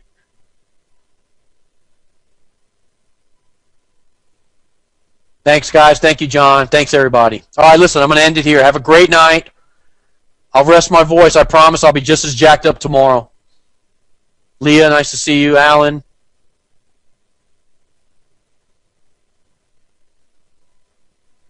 I'll see everybody tomorrow. Listen, get some rest. Don't trade live money unless you're a Subio. He's the only one allowed. Seriously, new guys, don't trade live money. If you're up and you want to look at the market, open a chart, take all the shit off of there, and just watch them work. Open your mind and watch them work. Don't put any money on the line because it'll mess up your mentality. Just watch them work. Okay? I know you guys are going to do it. You don't listen. So anyway, good night. Good night, good night, good night. Kim, nice to see you. Thank you.